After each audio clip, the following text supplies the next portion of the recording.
All right, everybody. Welcome to our 5th annual RZRblock Hackathon, coming to you from the University of Arkansas Sam Walton College of Business. We're really excited tonight. We actually have a hybrid event, so I'm so happy to actually see human beings in person, but we'll also say hello to the people who are watching live on YouTube. So this is a great event for the college. We are bringing together our students. If you're a student, raise your hand and make some noise. Woo! All right, we also have faculty. If faculty's hard to make noise, but if you're a faculty member, try to give me some noise. Woo! And if you are one of our industry partners and invited judges, make some noise. Yay! Awesome, thank you all. So we love this because all of us are coming together to help make the world a better place by the use of technology. Now, I know most of you, or many of you, but if I have not had the pleasure of meeting you, I'm Mary Lassity, Walton Professor of Information Systems, and I'm also the Director of the Blockchain Center of Excellence. So our program this evening, we're going to be together for about 15 minutes to do some acknowledgments and welcoming remarks. And then this is our biggest hackathon ever. We have 27 teams competing. So we're going to divide up into 3 different rooms while your teams present. Let me make sure I have the right time, around 6:15 we're going to break. And we're going to open up dinner. So dinner is meant to be very casual. It's kind of a grab and go. It'll be open until 8 o'clock, so you can eat when you want. Then we'll have our second round of pitches.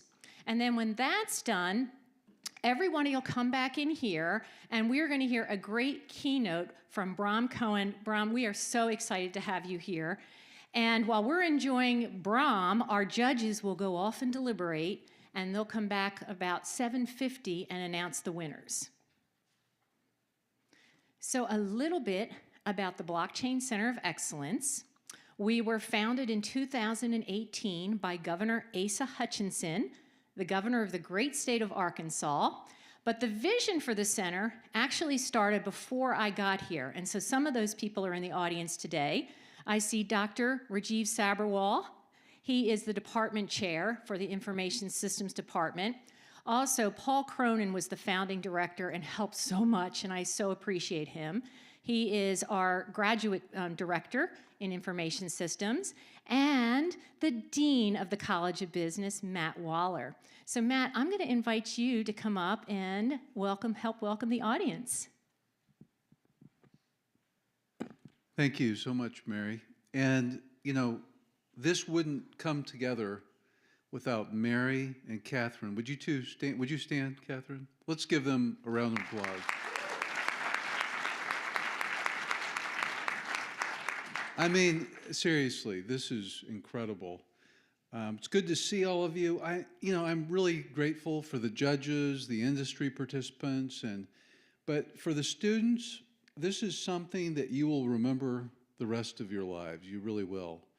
And I'm glad that you took the initiative to participate in this because as Mary said, we are interested in making the world a better place through technology, through business and education. So thank you all for being here. I hope you have a great time and enjoy yourselves.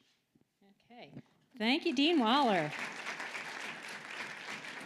So I'm going to introduce the rest of our team. You just met Catherine Carlisle, but she doesn't need an introduction because if you participated in this hackathon, you've interacted with Catherine.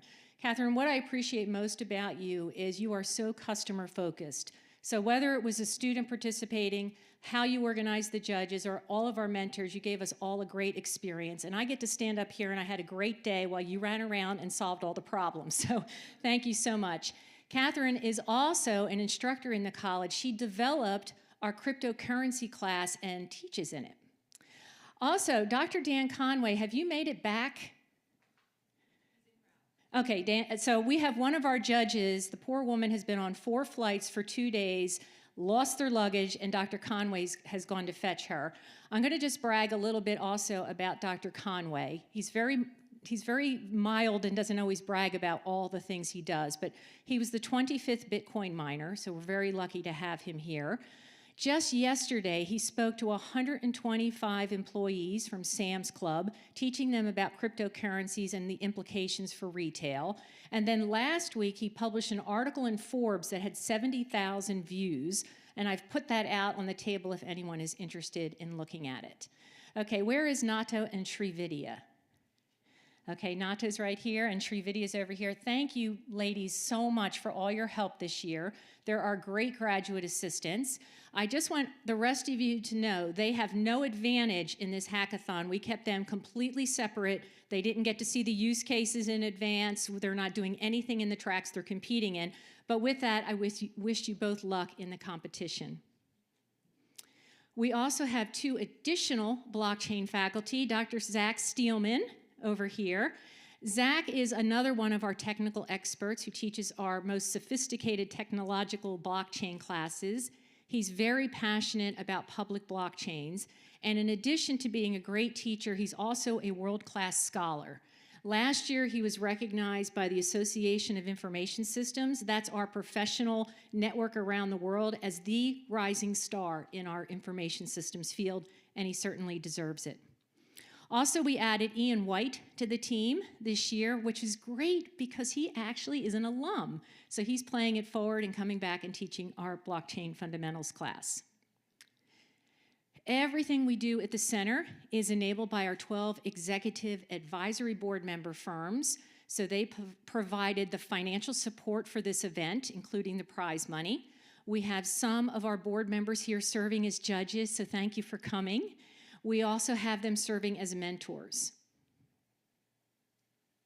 We have additional hackathon sponsors this year from Veritex, and a big shout out to Colonel Regener. And we also have GoKey, Kanza Finance, and Simba Chain. They donated cash prizes and NFTs for our winning teams this year. And finally, we want to thank the use case presenters. Didn't you have fun working on your use cases? Right, we had such great use cases this year, whether it's about uplifting artists or about restoring faith in our political elections or eliminating fake news or helping our personal health and well-being or improving supply chains. We've got some great, great use cases, and I can't wait to see what all the teams have done this year with them. Okay, we have great judges, and they are going to get their proper introductions at the beginning of the pitches in each of the 3 rooms, but thank you to the judges for coming. And then finally, thank you to our mentors. So we had asked our mentors to give just an hour a week for 4 weeks, and I have heard from many of you, many students, that these mentors have given you a lot more than an hour a week, and they were very happy to do it. So I want to thank our 40 mentors for helping our hackathon teams. All right, now this is where I have to be mean, okay? So we have 27 teams tonight, so we have to keep to a tight schedule. So each team has a maximum of 8 minutes. So that includes a minimum of a minute of questions from our judges. So if you end in about 5 minutes, then we can have 3 minutes of questions from our judges. We have countdown clocks in each room, so please don't make us have to be the bad guys and cut you off, okay, with the music like you know what they do at the Oscars. Please stick to the time. Okay, and with that, we are ready to break, so we have a 5-minute transition. So if you are in the auditorium, you stay here. If you are student track 2, you're going to go around the corner to the classroom over there. Or if you are in the open and remote track, you're going to be over here. And that includes our judges. So our 4 judges that are here, you'll stay in here, and the judges can go deliberate where they are. All right, so now we need some transition music. All right. Okay, and Catherine can answer any questions or fix any of my mistakes.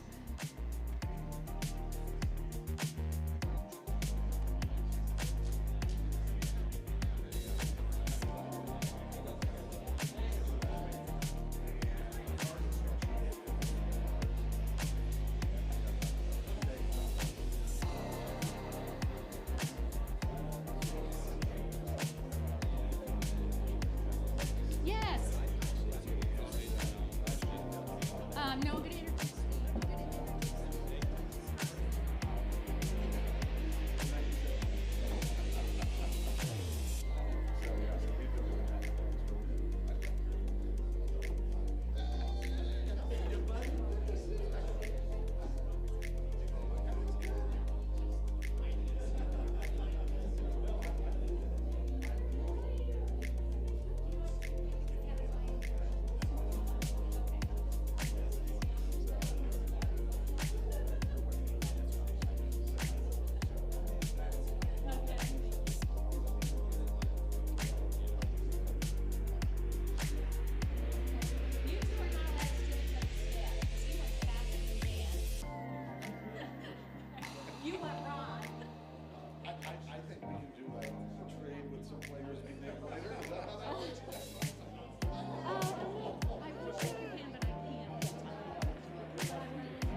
Okay, I'm ready for the judges slide. All right, so welcome to round one of our pitches. And I'm very pleased to introduce you to our judges. There we go. So Anouk, did you leave me? No. Oh, there you are. Okay.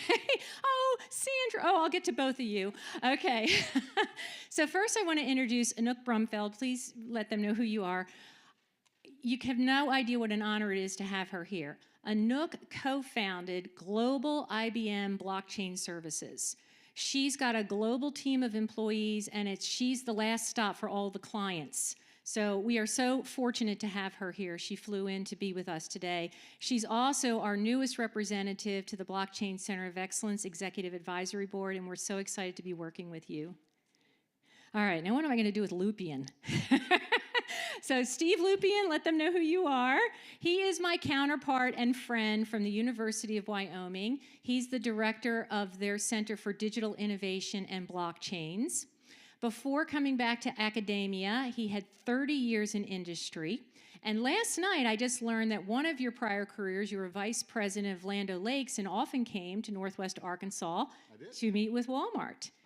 He is also an entrepreneur, so he is the co-founder of Beef Chain, and that is a case study that we study in our courses, and it is designed to help ranchers earn a higher price based on the fact that they can prove that they have raised their cattle in an ethical and sustainable manner. So we're so pleased to have you here from Wyoming, Steve.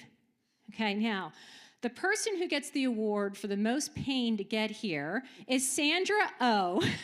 Sandra, raise your hand. All right. Yeah, so Sandra has been on 4 flights in 2 days, landed finally at 4 o'clock, and they lost her luggage. So that's her travel stories to get here. She's currently CEO of Global Blockchain Business Council. This is a Swiss-based nonprofit with over 270 organizations. Follow her because you can see her on television. She's constantly testifying and trying to educate our legislatures and regulators in this space. She's an early investor. She's also an angel investor, a world-class speaker. I had the pleasure of falling in love with Sandra in 2017 when I was just entering this space. MIT had their Blockchain for Business conference, and Sandra was a keynote speaker, and everything she said, she just sees the future. And I've been following you ever since, Sandra, so thank you so much for being here. And then we've already met our dean, Matt Waller. So many of you know him as the leader and really the torchbearer for our Be Epic values, our values of excellence, professionalism, innovation, and collegiality. So in addition to being our leader, he's also a world-class supply chain scholar. In fact, he also co-authored a book on blockchains and supply chains. If you want to take a peek at it, I have it on the table outside. And some of our people may not know you're also an entrepreneur and that you've started 2 companies. So you're excited to hear the ideas the students have. All righty, are we ready for team number 1? Oh, not ready for that. Okay. So Blazing Blockchain, come take the stage. All right, and I don't know, you can use a clicker. There's 2 mics. I'm going to hand you my mic. All right, gentlemen, thanks for being first. You have a party up here. Have a good time. Here's a second live mic, too.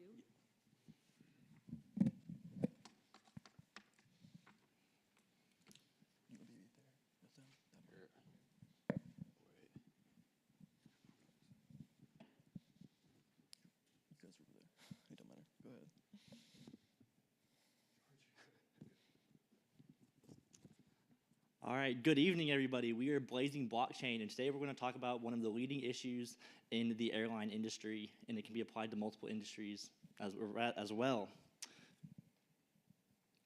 So right now, if you were to take a flight from Orlando nonstop to London, it would cost you about $680. Now with that, flights are very prone to mechanical failure. So with that failure, an airline industry would be out roughly $200,000 just in the ticket sales alone from this flight. So this brings us to, if the mechanical failure happens, what are we going to do with these rotatable parts that are constantly failing? So now I'm actually going to talk about what rotatable parts are, and these are parts that can be repeatedly repaired and refurbished on airplanes. They are very expensive, and they are specific for each different plane and each different plane model. These rotable parts need to be repaired approximately every 10 years, and they take around 6 to 12 months to complete. Companies will use rotable parts pools to get better turnaround times for their repairs, and they use it because this is more sustainable and cost-effective rather than buying new parts. All right, there are three contributors when coming to rotable parts, the first being the airlines. So the airlines are going to take the MROs and repair shops to source and streamline repairs and rotable parts. Then the MROs are maintenance, repair, and overhaul. And these facilitate the repair of the airplane rotable parts separate from the airlines. This requires a lot of collaboration between the shops and the part manufacturers. And then the third key player being rotable repair shops, who are obviously doing the repair and refurbishing parts. And since these rotable components and mechanisms are serialized in the airline's databases, the blockchain allows for a more fluent transition between parties. This has been a major issue because of, as of right now, the leading airlines like United, American, and Delta, they're facing each about $1 billion over in maintenance per year.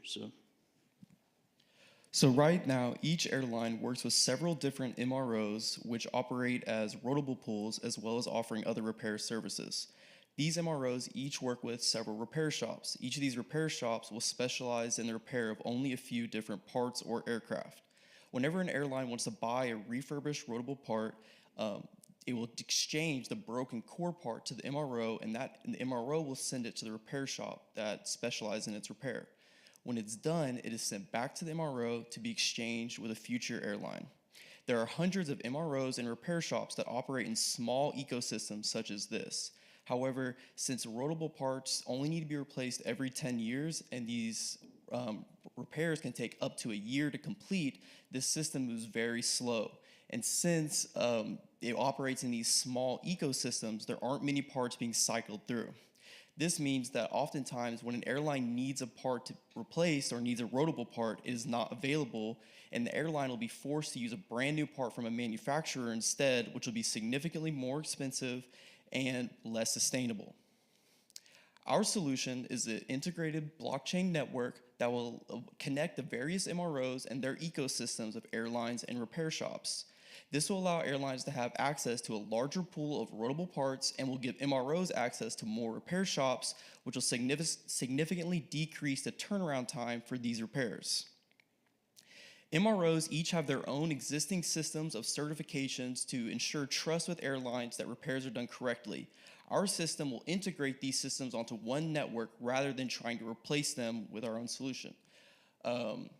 Each part in the rotable chain, the entire records of that part will be posted onto the immutable blockchain, which will allow airlines to see the entire history of the part, where it has been repaired, and will give them trust to work with MROs outside of their existing networks.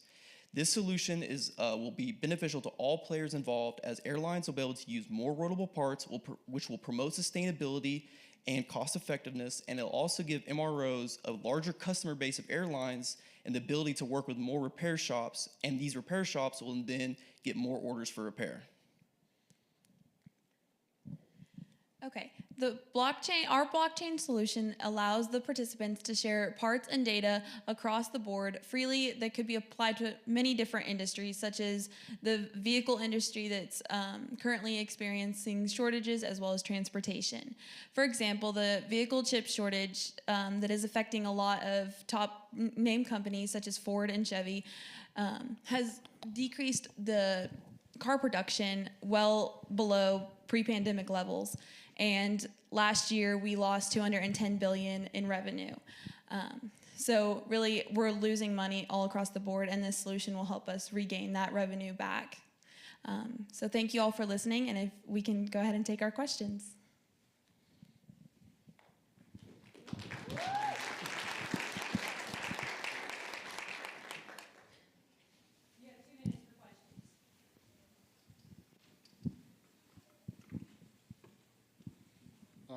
Yeah, I do have one question.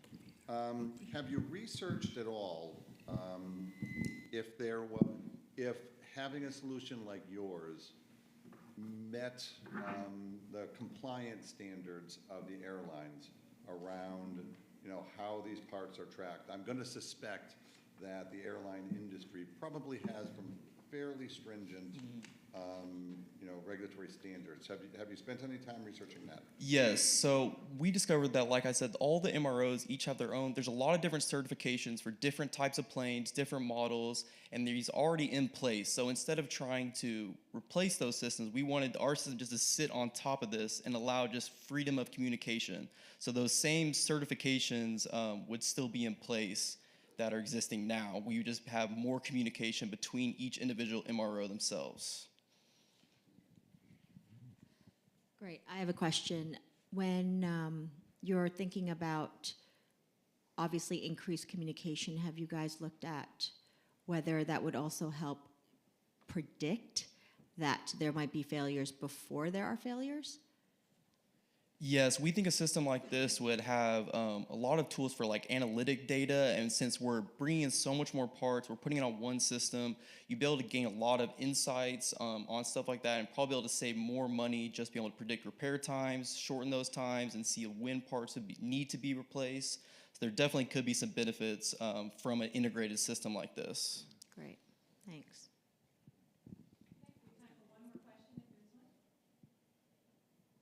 I'll take one. So you're pooling the inventory, right? So the airlines can source from a bigger pool of inventory, which should reduce the amount of inventory necessary to hit a given service level. Have you tried to estimate like how much total inventory reduction might be as a result of this? It's fine if you haven't, but it's something that could easily be done. Yeah, not specifically, but I think a solution like this would be able to reduce inventory amounts by a lot, since we'd be able to source parts from more producers, so we wouldn't have to have standing inventory as much as we could source it from other MROs around the world or around the country. Okay. You know what? Thank you for going first. You did great.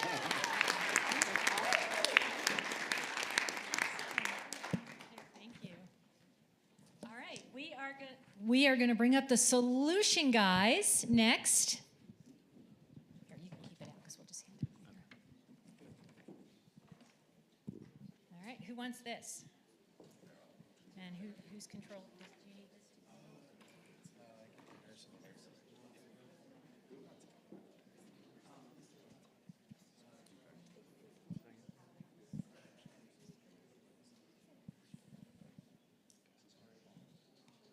All right. Good evening, everybody.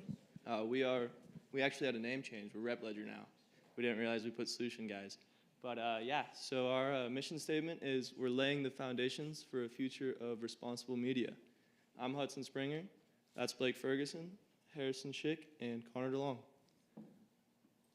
So right here, we got kind of how this whole presentation is going to be spread out.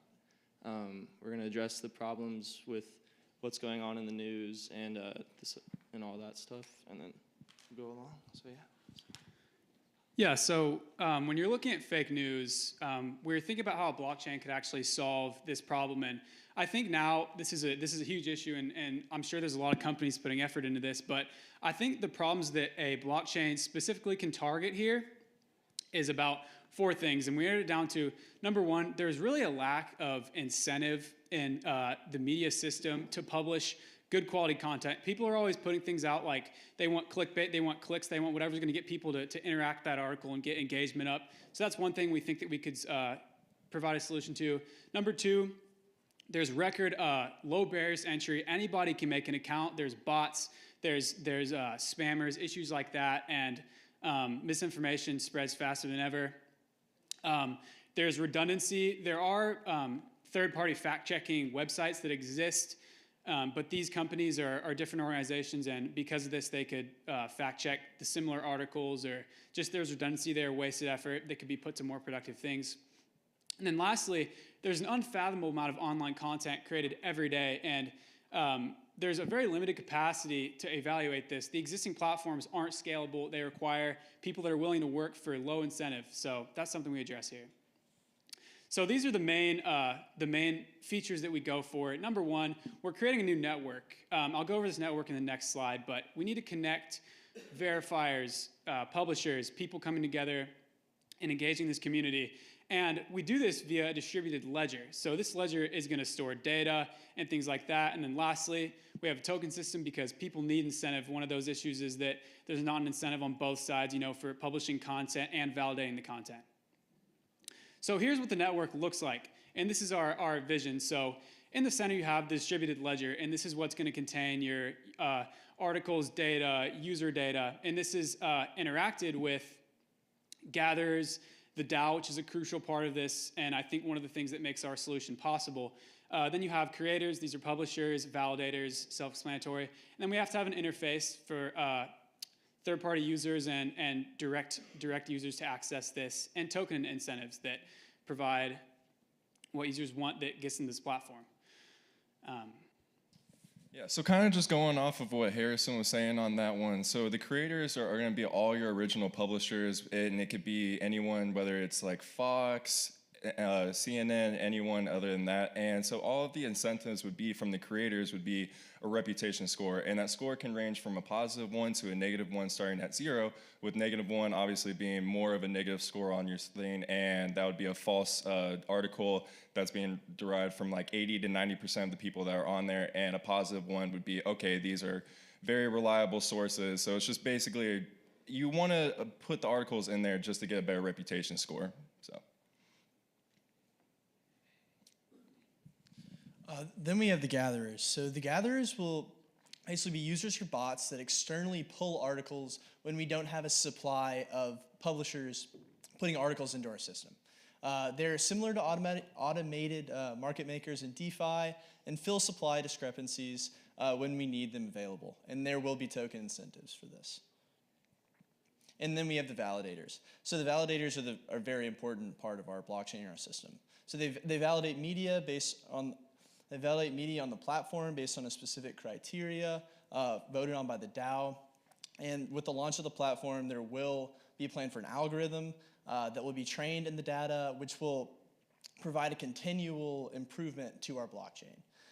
We hope to implement this algorithm with nodes, with validators that can run and further improve our system. There will be a public reputation score for these validators so that they can be held accountable and rated based on accuracy of all of the articles that they validate. And then there is strong evidence that people are looking to contribute in this space, even without the incentives. So the validators would have a good supply of people to be able to do that. And then another nice thing, kind of going off again of what Harrison was saying, the one nice thing about it being permissionless is every type of information and data, it's all going to be stored via public. Anyone can open it, anyone can see it. So everything is just going to be completely open.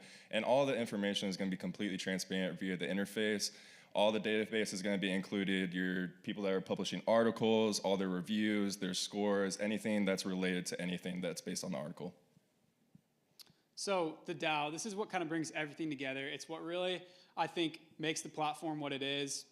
What this DAO is people engaged in this movement. I think one of the biggest things here is that it has a significant social impact. And being a part of that is a great thing for retail investors, but also big companies that want to have this. And since it's a permissionless blockchain, this is proven, and you can show this to anybody. Your reputation's out there, and as I think it's a good asset to have as a firm, and it shows you care about transparency in the media. So one of the main things that the DAO does is that it actually allows the stakeholders to vote on what really makes an article valid.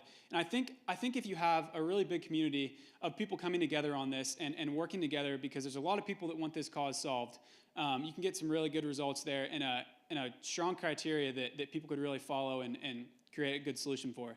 Another thing this DAO does is it ensures that the content providers and the validators are in sync. Nobody is committing transgressions on the side of false ratings. And this can be determined by maybe a group of really active users in the DAO identifying misvalidation and coming together and disciplining that that user. So another thing we're thinking about is that we need to have a quality supply of publishers. So I think that one of the things that we need to measure with the DAO is who gets to be a part of this platform. And if there is somebody that can be a part of the platform, is their supply of validators able to validate their content? So to tie it all together, we have two things. We're gonna have a web application, and this web application includes menus for each section of our platform. So you have the Gatherer. This is the individual web application that lets you plug in your bots or anything to really aggregate news from other sources.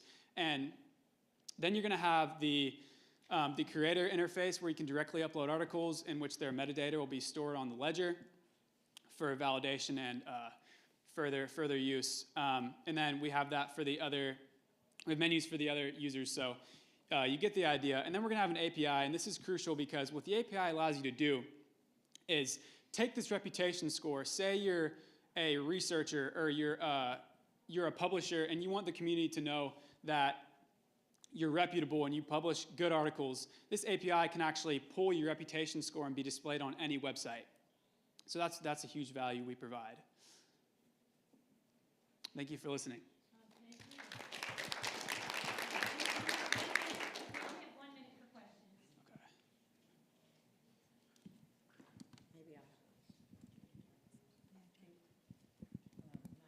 Can you hear me? Okay. Very good job. I wonder sometime in the day and age that we're in, if people really like fake news because it creates this excitement and this unknown. So have you guys kind of thought about how do you really attract people to this network to make them really concerned about their reputation score? I have. I think that's one of the things people like to be stimulated. They like to think of cool ideas maybe. I see what you're saying, but I think that there's a time for that, and then there's a time to get serious. People need to have a reliable source of news going on, especially things like the Ukraine crisis, COVID. We need to have a place where people can come together and know that they're getting valid news and that there's nothing that's messed up or jumbled up in there. So I think that's a really important thing to have. So. Thank you so much. Thank you, I agree. I like your new name much better. You guys did an awesome job. Thank you. Okay, I'd like to call up Vital Vault.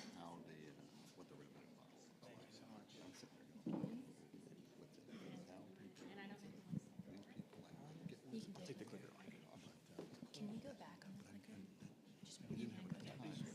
You can't go back. I'm not being critical.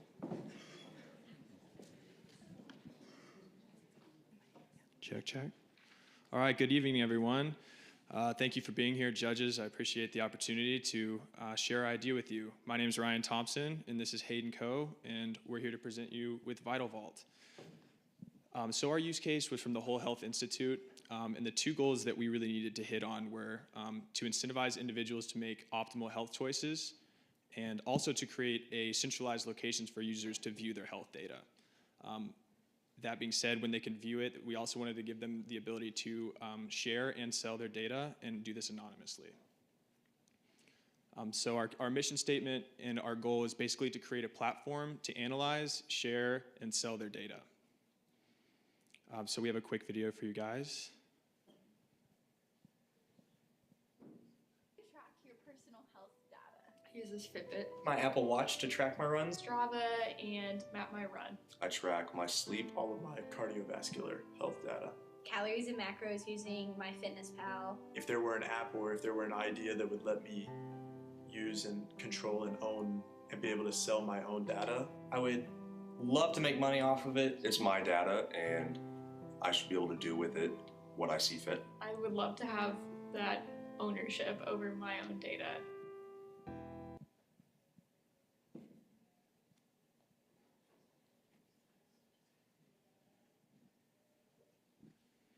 All right, perfect.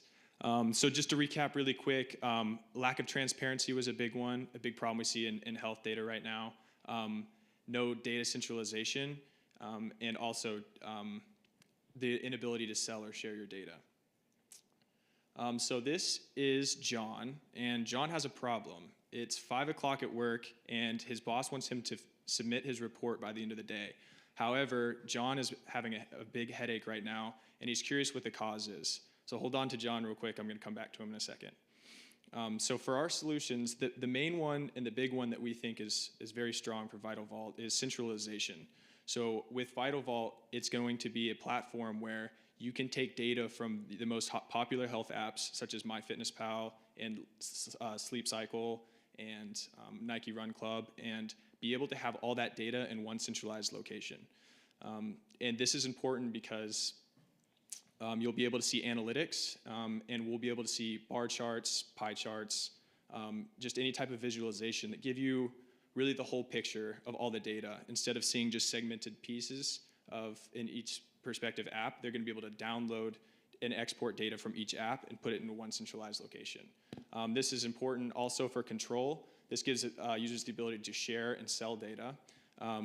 Sharing is very important, especially for physicians or your doctors, being able to share your data with doctors, and that can help them give a more practical diagnosis, as well as selling your data. And so we have two main parts. It's the visualization, and it's also the marketplace. And the marketplace is important because researchers can come and put advertisements on and say they're looking for people who are struggling with sleep apnea.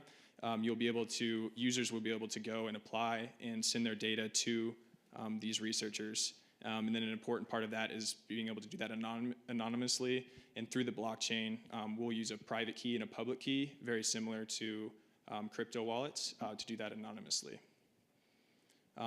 These are some of the popular health apps. Of course, there's millions on the App Store, but these are the main ones we would hit for, heart rate, exercise, meditation, diet, and that sort of data. So for our market, there's 47.7 billion was what the market valuation was for the mobile health app industry, and that's expected to grow to 149 billion by 2028. And 87.4 million people in 2020 used a mobile health app or fitness app at least once per month during the year. So Hayden, I'm going to kick it to you. Perfect. Thank you. All right, this would be our demo, and you can scan the QR code after if you would like to see our full functioning website. And then so you're probably wondering, how do we make revenue? How do we make money? So basically, every sales transaction that we have, the researchers, if they would like to do a case study, they would pay an entry fee to have it displayed within VitalVault, and users would have to, every time that they would enter the case study, they would pay a VitalVault transaction fee of 2.5%, and the researchers are going to set the amount of money that users can get for their data. And then also, the researchers will be paying VitalVault transaction fee as well, but if you do upgrade to the VitalVault VIP subscription fee, you would just essentially waive all the transaction fees, and that's a benefit if you're going into many case studies. So this is just a little bit more on our VitalVault VIP selection and the extra features that they have. So basically, you'd have advanced AI analytics, and you would have more waiving of the transaction fees and exclusive health and wellness courses that we would have. This is a benefit, just an incentive for more people to choose an optimal life and healthy life for themselves. And so this is our market adoption plan that we set for ourselves. So basically, we would like to launch the plan. We would like to connect with researchers and nutrition specialists, and then we would like to engage in a fortifying strong social media presence and have engaging content on TikTok or Instagram.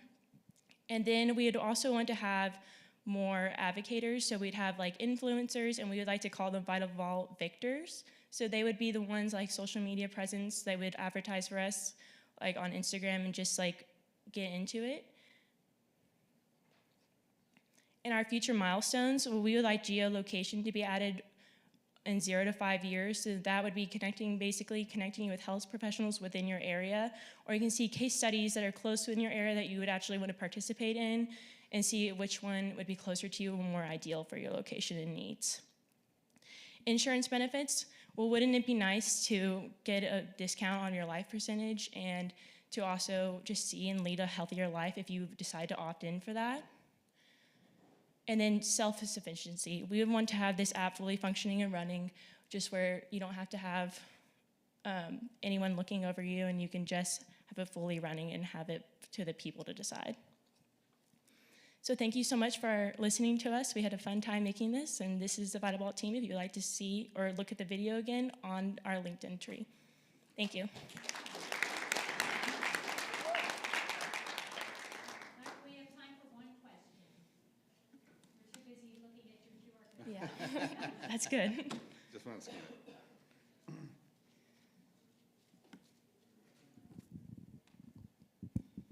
Question for you guys. It's a practical one. You chose 6 of the top mobile apps out there for healthcare.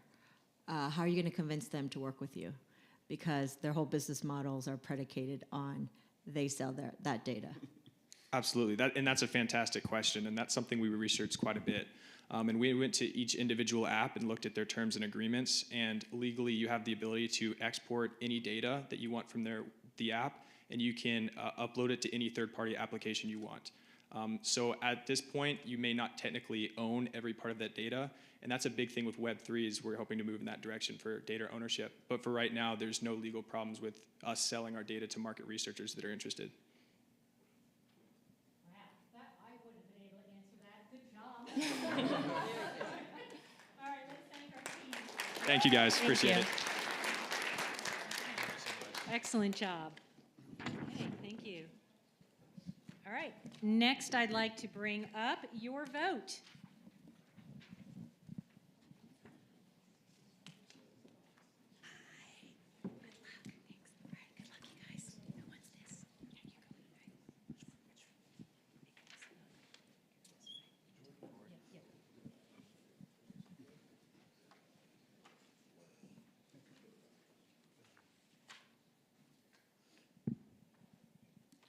All right, we are your vote, restoring trust in political elections. I'm Tobias Lathrop, this is Christine Mondragon, Michael Chapman, and Zach Hall. We identified 4 problems with the current voting system. There's a low degree of confidence in the results. There's a fear of fraudulent votes. There's a fear of tampering with votes by either internal forces or foreign parties. And there's limited transparency over the final state of an individual's own vote. So why does it matter? Well, we asked 60 people to tell us why they thought it mattered. What voting issues mattered the most to them. Our participants were from a variety of education levels, races, genders, different types of backgrounds. The top 3 areas of concern that you can see here that they brought up are transparency, availability, and verification. To further drill down, we asked other main concerns that they had related to elections. 50% of them said they had an issue with mail-in voting. 45% were worried about fake or fraudulent voting, and 38% were concerned about access and eligibility to vote. So we included some additional comments that they added for us about some other concerns that they had. Someone said they were concerned about the increase in occurrence of gerrymandering, or the accessibility is severely lacking and preventing many from being able to vote. So here we have the 3 types of voters in the state of Arkansas. Melinda likes to be able to vote the week ahead of time before the election, and she registers as an early voter. She voted in the presidential election, but she doesn't remember the last time she voted in a state or local election. In the middle, you have Thomas, who's a student athlete at the University of Arkansas and an in-person voter. He's new to voting. He's heard about the doubts that we mentioned previously in the presentation, and he wants to be more involved, but he has concerns around the security of recording his vote. On the right there, you have Sophia, and she's an active duty military member and an Arkansas resident. Because of her military status, she is an approved absentee voter in the state. She has an issue with ultimately remembering what all she's voted on. She's voted on nationwide elections all the way to local elections, and doesn't know what she's voted on and how she's voted. So our solution that we created is called Your Vote. It's a blockchain integration where verified credentialing authorities like the state or a county can go ahead and create a ballot, which will then send off a smart token or kind of a right to vote or participate in a given election to all of the registered constituents within that group, so within that county or within the state. Once these tokens are transferred to the users, once they go off and they commit their vote, That vote token will be returned back to the state or to the county with the registered vote value and will be recorded on the blockchain as a public transaction to assure that a single vote was sent to a single person and only one vote was registered for that. Within the solution, we also have a collection of different information and resources such as the counties and the districts that a voter can participate in, as well as the different voting histories, public and private, showing the transactions of the tokens. So we have a demo video prepared for this. Nato, if you can go ahead and click play. After signing into the Your Vote web portal, go ahead and start off with the profile page to show the voting summary. In the profile tab, you can see a summary of the different votes at the city, state, and national level that you could have participated in for the duration of your vote system, based on the amount of tokens that were submitted back to the state with either a value for the vote or no value. Additionally, the Your Vote portal will also have a resources page.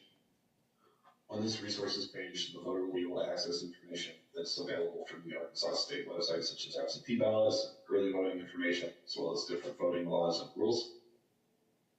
Additionally, our portal is going to have a calendar page where the voter can see what are the different elections they can participate in this month, as well as the different registration deadlines associated with those elections. So after returning to the home page, we go ahead and drill down to the state election level to start by showing what the voting history looks like as far as the public count goes. And we can see the counts of the votes that were written to the public blockchain against the smart contract deployed for the state of Arkansas. So all of these votes are the transferences of tokens from the different voters' wallets back to the state of Arkansas with these values for the votes written in. You can also go ahead and change this to private voting history.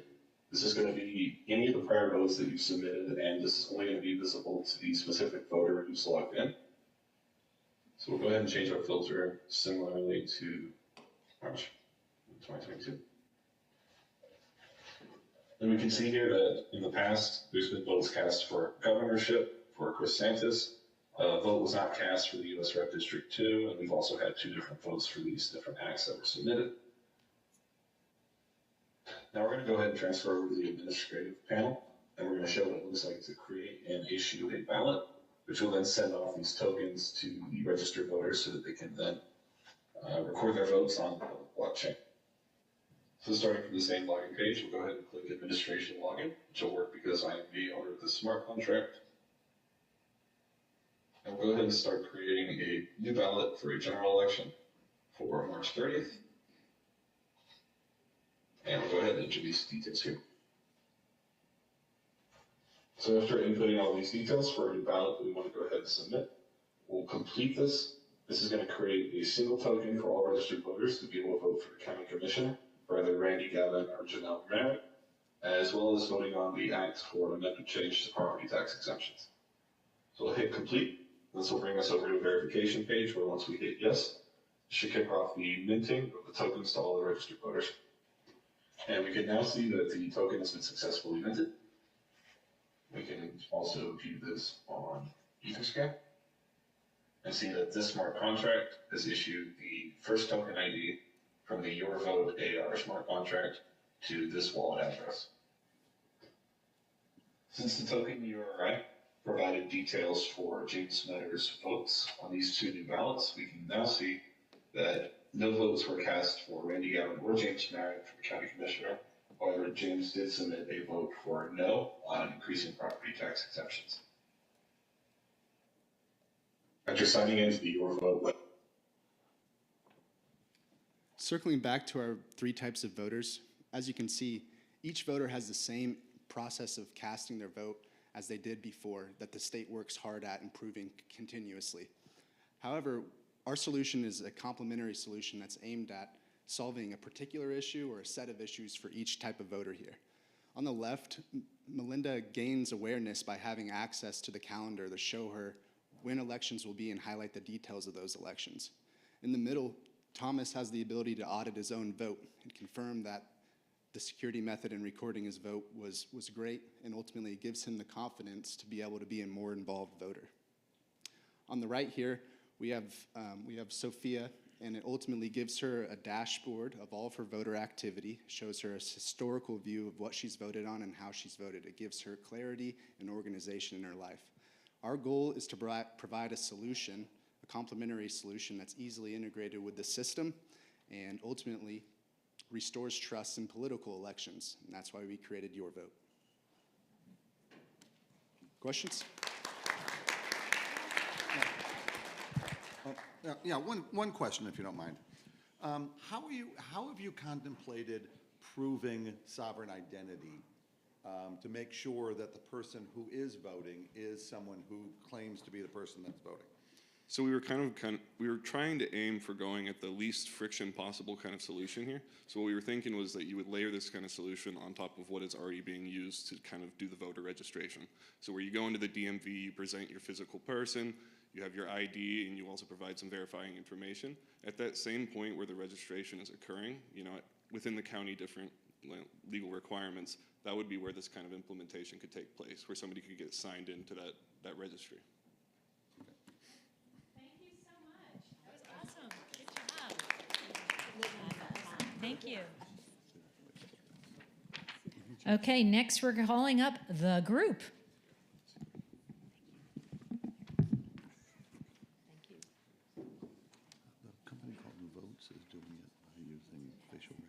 Here comes the group. With you on their phone. So it's kind of like, oh, there you go. And they're doing it with military IDs because there's a way of doing that. But that's the biggest problem. How do you know that you're actually, you know, deemed law? I'm assuming that. And that's the problem. We can do it in 36 seconds. Yeah, that won't be too hard. Any questions? Yeah, let's skip to the questions. Anyway, we're as a group. My name's Carlos, and over here is James Rhodes. And we're auditing Metaverse. And first, let's go over the meta of the Metaverse. What is a Metaverse? You know, the scope. So for the sake of our project, we're going to say a Metaverse needs to use the blockchain. People must be meeting, and it must be made to facilitate some sort of financial transactions. Whether it's just the usual like cryptocurrencies and NFTs, but in the future, maybe we'll even have some good old tokenified assets, such as a deed to a house. And then it has to be continually up. And there are some risks to a Metaverse. Just like any other platform, there is a risk of people trying to do money laundering, scams, or market manipulation with these assets, especially NFTs. I mean, if you can just control a bunch of accounts, swap an asset between them, and make it look like there's interest, then hey, maybe some sucker will buy it from you and you'll make a big profit. And in general, if you're having a Metaverse, there's business risk and security risks involved. So there is some regulation. Our government isn't completely asleep on this. And the AMLA, that's not an alphabet agency.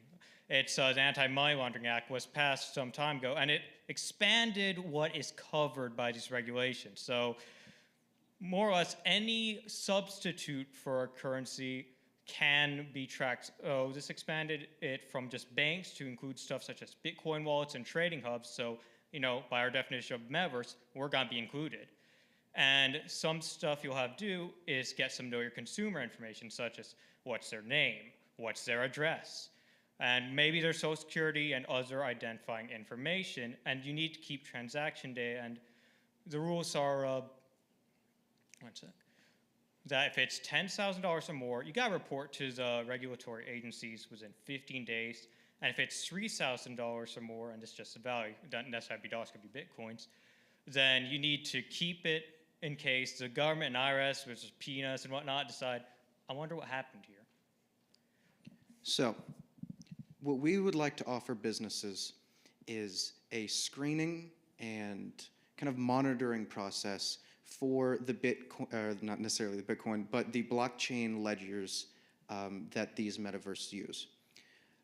Unfortunately, crime still exists. And in the internet age, crime can involve the swapping of money equal to some countries' GDP in minutes, right? You're not going to catch these guys with duffel bags at an airport, right? So what we would like to do is, through machine learning and technology that already exists, monitor these ledgers for suspicious activity. Now, what's important is that the information required to monitor these ledgers for specific activity, it should already be collected by most people hosting metaverse products. Stuff like names, maybe not physical addresses, but things like IPs, profiles, and most importantly, if they want to engage in trading, they will have to register their wallet with whatever company is hosting metaverse, actions. Any trading, any asset ownership will require a registered wallet.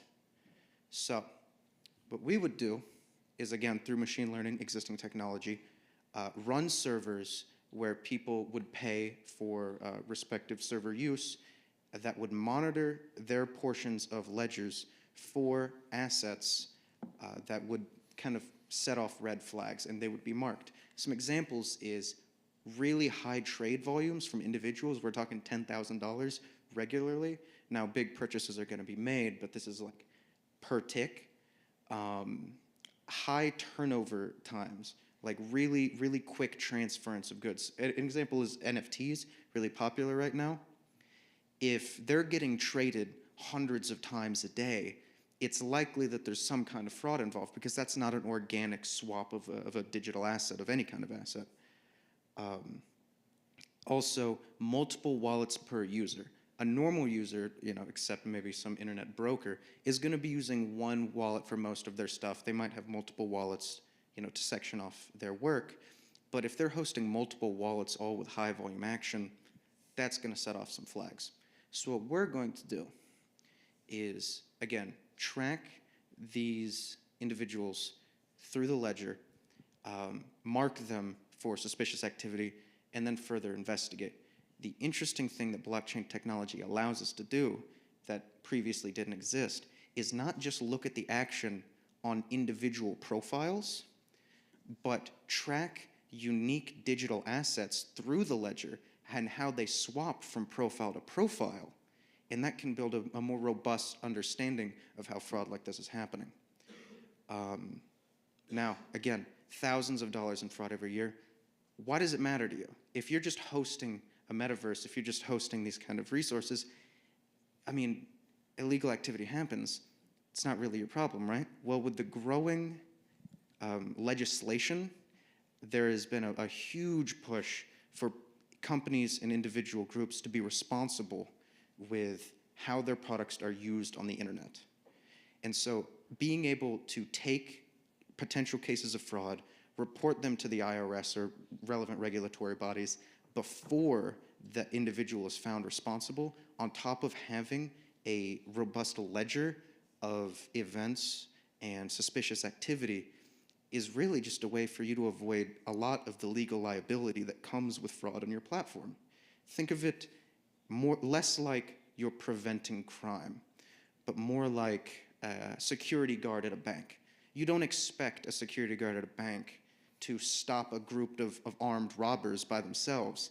They're just there to sound the alarm on suspicious activity and to get what needs to be done during the action happening. That's bizarre.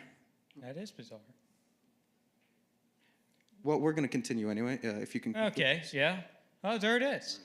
Okay, so there are some problems even if we're able to implement this. For example, by doing this, we are centralizing the data a bit more, which means that we are really going to have beef up our security, because now we are the target if you want to mess with that information. And another sort of thing is that we're taking this with the idea that metaverses are relatively siloed affairs that are being held and pushed by companies instead of fully decentralized platforms, which could be problematic in trying to implement this.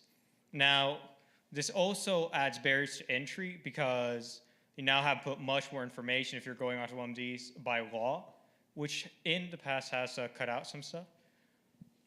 Moves a bit forward. But anyway, in conclusion, by doing this, you get to comply with the government, so that keeps Uncle Sam from breathing down your neck a little bit more. And this should try and make it safer for consumers to be on your platform, or at least reduce their risk of being hit by fraud, which should hopefully be moved over to the dark web. Not much can do there, along with the bad actors who push it. So thank you.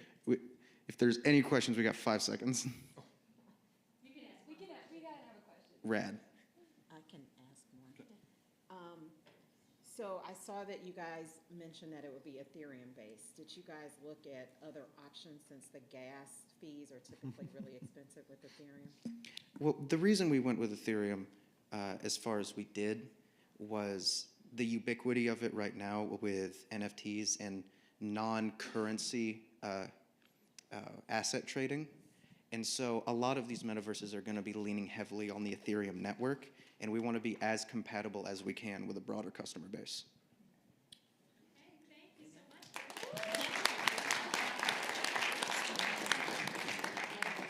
Okay, we have one more team before our first break. I'd like to bring up the RZRblocks.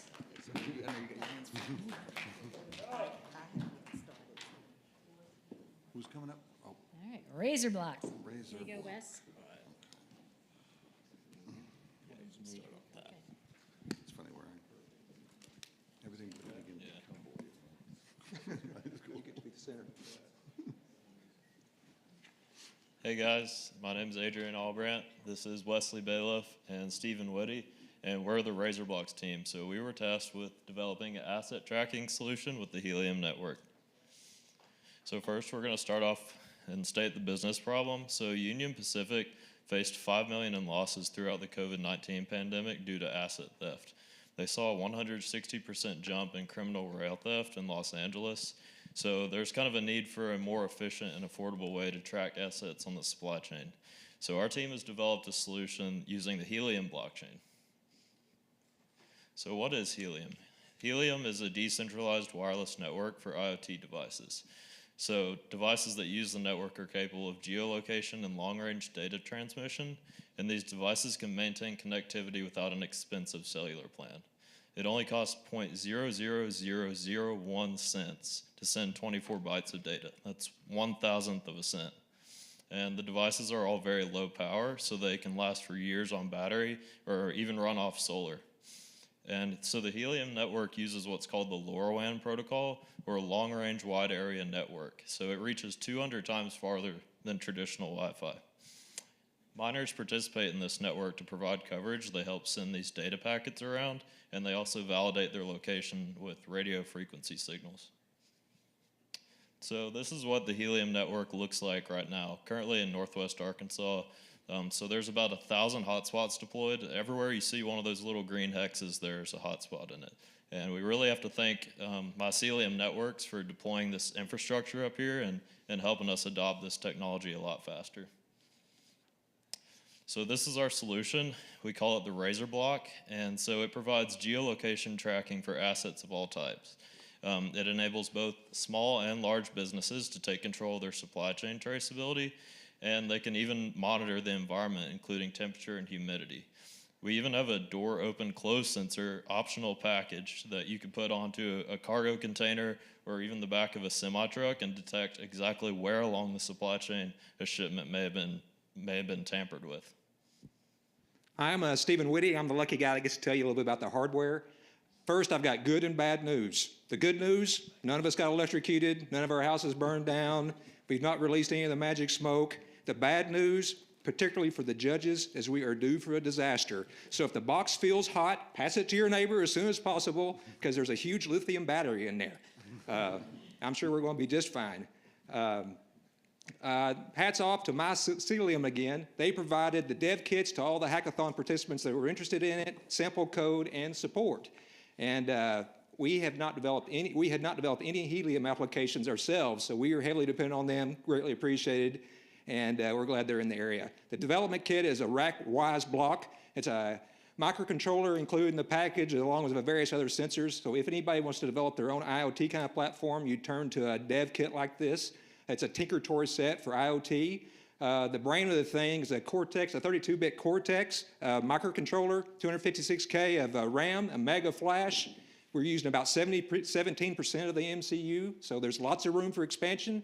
And I know you PC guys say, hey, you scoff at those numbers, but we landed on the moon with Apollo with much less than what's in that microcontroller today, and you can get that off the shelf for $17, just quantity one. Arduino-based, if you're comfortable with that platform, dig out your C and C++ skills, you're right in business. Next slide. This shows you our enclosure, the microcontroller on top of a daughter board, and the box we decided on. The proof of concept code sends up GPS positions every 10 seconds if we can get to helium and we can get a GPS lock. Whole device right now, quantity one, $78. That's if you just buy the components one at a time. This is the miracle of helium. We can send up 100,000 GPS positions for 1 cent. And if any of you guys are familiar with cellular plans, they're a magnitude, many magnitudes more for that.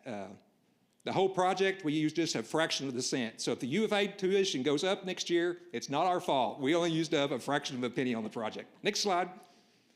This is some of the testing we did. This is before we had an enclosure. That's the raw MCU sitting on the dash of my truck. I learned 2 things here. I learned that Adrian drinks his coffee black, jet black, and we learned that if you lose your trailer out at 7 Brew, we can find it. Works fine there. Next slide. We did real testing. We went to all compass positions. This is north, south, east, and west out of Fayetteville, Arkansas. Again, the helium network is very impressive. If you're not having fun with what you're doing today, quit your job, come join us, and we'll build IoT devices all over the place.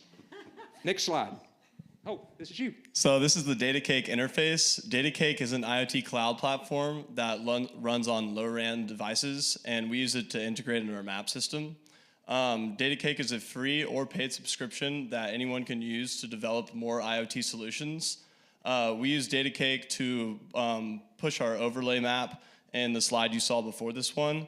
And we'd really like for you, I think I already gave this around, but that QR code will tell you the location of this box right now. Go ahead, next slide, please. And then other applications. So this is not limited to the asset right here. We can track other assets such as rental cars, cargo containers, high-end pharmaceuticals, or personal assets like your car, your bike, keys, or even your dog. So in conclusion, we plan to develop more tracking solutions for different assets. We want to build IoT solutions outside of asset tracking. We want to do air quality, soil quality, water quality, and we also want to reduce our hardware costs so we can build out more sensors for cheaper. And we want to help Northwest Arkansas adopt and implement these emerging technologies.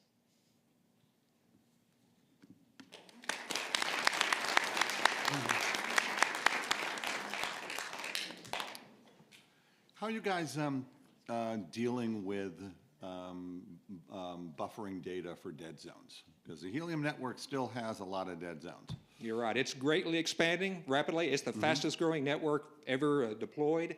But yeah, today our proof of concept does not do store and forward, but it'd be mandatory for a complete solution. Absolutely. Okay. We do think the coverage in Northwest Arkansas locally here, you could support a city pickup and delivery network with helium right now. But you're right. We'd have to have store and forward, and we think we can encourage adoption of helium. If there was a big partner, a big trucking company that was interested that we sold to, we'd have them install the hotspots at their facilities to further roll out helium. Now, you get paid to install the hotspots. That's the beauty, that's the magic, and blockchain made that possible. It is a miracle. It's a quiet revolution that's taken place right here before our eyes. Any other questions? We've survived. It didn't blow up. It's not blown up. Well, team, if you want to sell your solution, I'm going to call out a VIP guest we have in the audience. We have Craig Harper here, Chief Sustainability Officer from JB Hunt. So with that, we are going to move to break. So we have 15 minutes. Please feel free to grab some food. The restrooms are over here. And then we'll be back for second round pitches. What time are we coming back? 6:30. We're coming back 6:30.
All right, we're almost ready to start our second round. I know 15 minutes goes by very quickly, doesn't it? Okay, so we'll just wait for our judges to sit down. Did you even get anything to eat? You didn't even make it out of the room. Okay, we are going to bring up Helium 911. So come on up and welcome. There's another one over here. And I don't know where the remote went.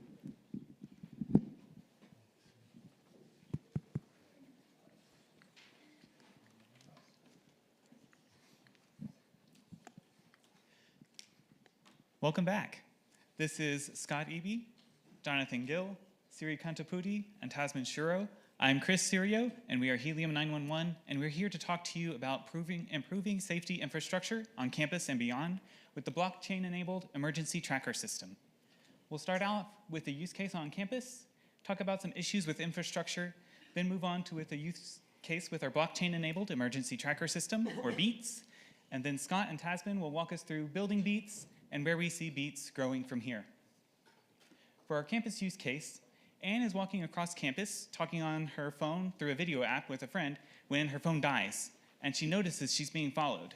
She rushes to an emergency blue light tower and presses a button to notify the police, but now her pursuer is chasing after her, and she must flee. The police are called to the location of the tower, but they don't know how to find Anne. This obsolete blue light tower was originally designed in 1990 during a surge of campus safety awareness. Mobile phone applications are starting to move into this space, but among their limitations, they do not provide equitable access to safety because they require you to first own a personal device.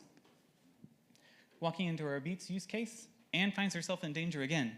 This time, her phone is charged, but she's panicked and she can't get it unlocked. She rushes to the BEATS emergency tower, pulls the emergency tracker from inside, and is able to flee before her pursuer catches up. There are no buttons to push, no codes to remember. Simply grab the emergency tracker and flee, and the BEATS unit will automatically send a notification to police and even the community at large, and the police will be able to see exactly where Anne is. And knowing this may even deter her pursuer. See, I don't know how many of you have been in an actual emergency situation, especially if you've had someone go missing, but these things don't always have to be for the threat of violence, right? I don't have kids, but I've lost my dog enough times to know how difficult it can be to find someone, even if you think you know the general area they should be in. My wife over here can tell you that I got lost walking behind her house in Eureka Springs when we first met, and I wasn't planning on being gone long enough to even bother telling her that I was going for a walk. But then hours later, I was out there with a dead cell phone and no clue. And at one point, I thought the only way I'm not going to be able to be lost anymore is if I just build a house and live here, because everything looked the same. So with that in mind, I went to my ceiling to pick up some supplies, remembering that a cell phone battery will die that day. These batteries can last up to a decade, especially being fed by solar panels throughout the day. So we came up with a design that is somewhat familiar, but is obviously for being tracked and not for staying put. So imagine if your kid was lost and found one of these, he could tuck this thing in so not everyone knew that he was a lost child, but he could continue looking for you, knowing that even if he can't find you, someone he knows he can trust will show up and find him and help. Same thing with someone with Alzheimer's. Imagine if your grandma was lost and could find one of these and be able to go home that day. So after weeks of learning Arduino and C++ and API and ruining a few things with a soldering iron, we have a fully functional prototype that sends a tiny transmission over LoRaWAN. And then a local hotspot will pick that up and inject a transaction into the blockchain network. And then APIs on the internet listen, and they'll send a text message that can go out to the entire community if you want. And that's kind of what we refer to as crowdsourcing safety. And that text message will say, there's an emergency at this pedestal, please go help. And then another API has a tight geofence around it. And when that goes off, as soon as you walk away from the device, it'll say, the emergency's not at the pedestal, please log into this map and help track it. So, yeah, I know we showed this earlier, but this was actually me going around campus with this device to test it out. And this was only a 30 to 45 minute time frame. So imagine if someone was following me, or if I was just frantically finding something more familiar, I'd have covered a lot more ground, making it a lot more difficult to figure out where I was at. So that's why I think these things should be more readily available, and Tasman can tell you how that might happen. Thank you, Scott. So, how can we provide a better solution to campuses who want to safeguard their communities? The first step is a collaboration between the university and Mycelium Network. The Mycelium Network starts installing hotspots around the area. So, since this program is directly supported by the university, when Mycelium comes to install a hotspot in your homes or offices, you can trust the university and the Mycelium. So, moving on, when Mycelium installs those hotspots around the area, we are having a robust and decentralized network, and we are indeed crowdsourcing safety with our network. With increased awareness, we can hope a decent user base within 2023. After popularization of these general access trackers, we can launch personalized trackers. A student can check out a personal tracker from vending machines around the campus on a day, maybe when they are actually going for a walk or a run in a dark trail. We'll also launch an optional app where students can have tracker checkouts, payment options, as well as geofencing abilities. And after that, we'll run promotion to speed up the adoption by 2024. And we can see that the network and user base will only grow eventually. And based on this extended network, we can provide organizational safety solutions to other public and private organizations as well. Our big idea is to popularize personal tracker checkouts in a variety of settings by 2025. So before going on to the future use cases, I want to give a fun fact to you, like network extension is not an issue because you can see that Mycelium was able to put up their logo in the helium coverage map. So with that being said, let's move on to watch a video.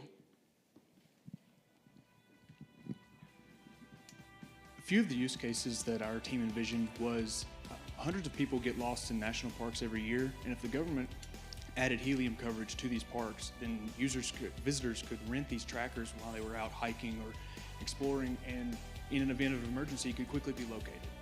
Additionally, we see that businesses at theme parks and festivals could allow all users to have these trackers, and that would allow the business to have live crowd tracking data, as well as individuals to be able to track and locate their individuals in their parties. With that being said, we're done with our presentation. Thank you for listening.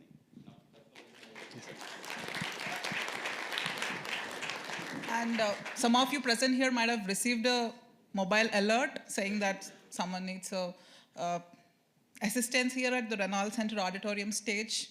Yeah, we took some of our numbers. It's from this. When he opened the door, it triggered, and yeah, it sent out the alert for the people here. Y'all got it. You all got it? Yeah.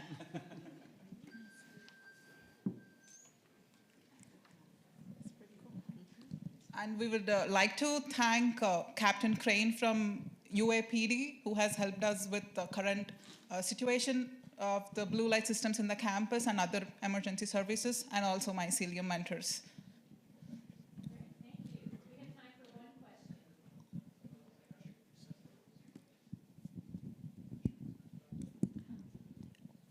The problem you're solving for is fantastic. I guess my question would be around data control. So you're able to now track people as they're using them. You'll get more and more data. Who's going to preserve and make sure that data doesn't get out to bad actors? Or are you planning on monetizing that data?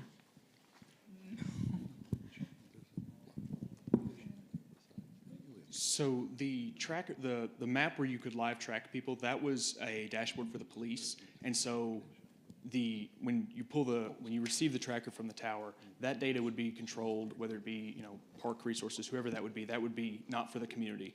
The text message for the community is more of there's an emergency at this location, but you do not have access to see where that tracker is, and so it's more of a raise awareness in that area. But as far as tracking individual people, that is left for the emergency responses. So limited access to that tracking information. Yes.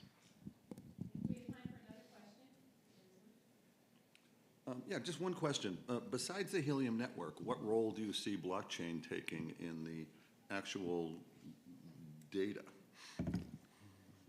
So the blockchain enables the expansion of the network, decentralized network. So when Mycelium goes to install hotspots in people's homes and offices, it's making a decentralized network, and people are getting paid for running those hotspots in their homes or offices.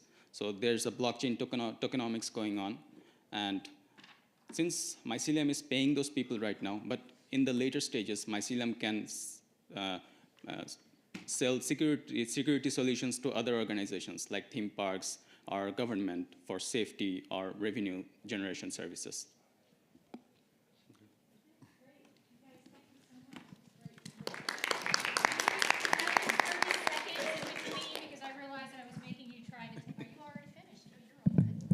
There's our 30 seconds. We're done. Okay. We had to adjust.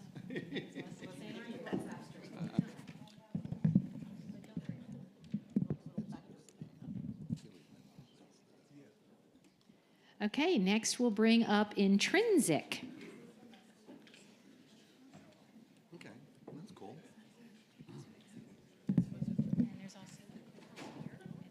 Danny, do you want to run it? I could do it, yeah, sure. You want to run it? Yeah. Selling after the 8 minutes there, huh? Extra seconds. I'll start it out. Okay, can y'all hear me just fine? Awesome. Yeah, so we are Team Intrinsic. Let me introduce the team to y'all. I'm Isaiah Nice. I'm an undergraduate student, and I study apparel merchandising. My name is Daniel Lorenzo, and I study industrial engineering. I'm from Spain. And I'm Chance Farrell. I'm a MIS graduate student here at the university.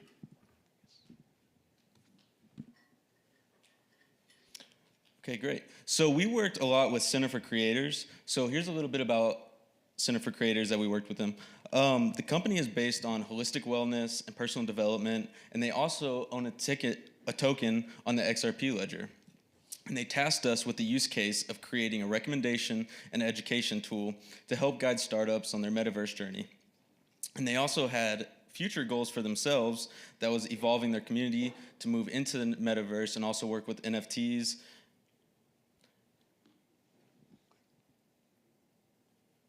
Yeah, so we named this project Center for Creators 3.0, a little play on words for Web 3.0.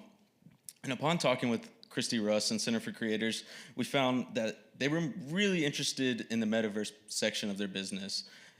We did work with the educational tools, and we do add a lot of like how-tos in our proof of concept.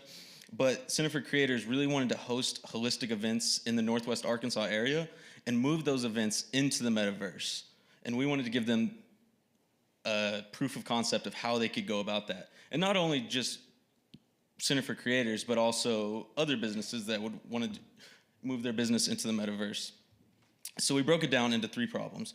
We broke it down into educational tools, so creating educational tools and content, and also metaverse integration for the business.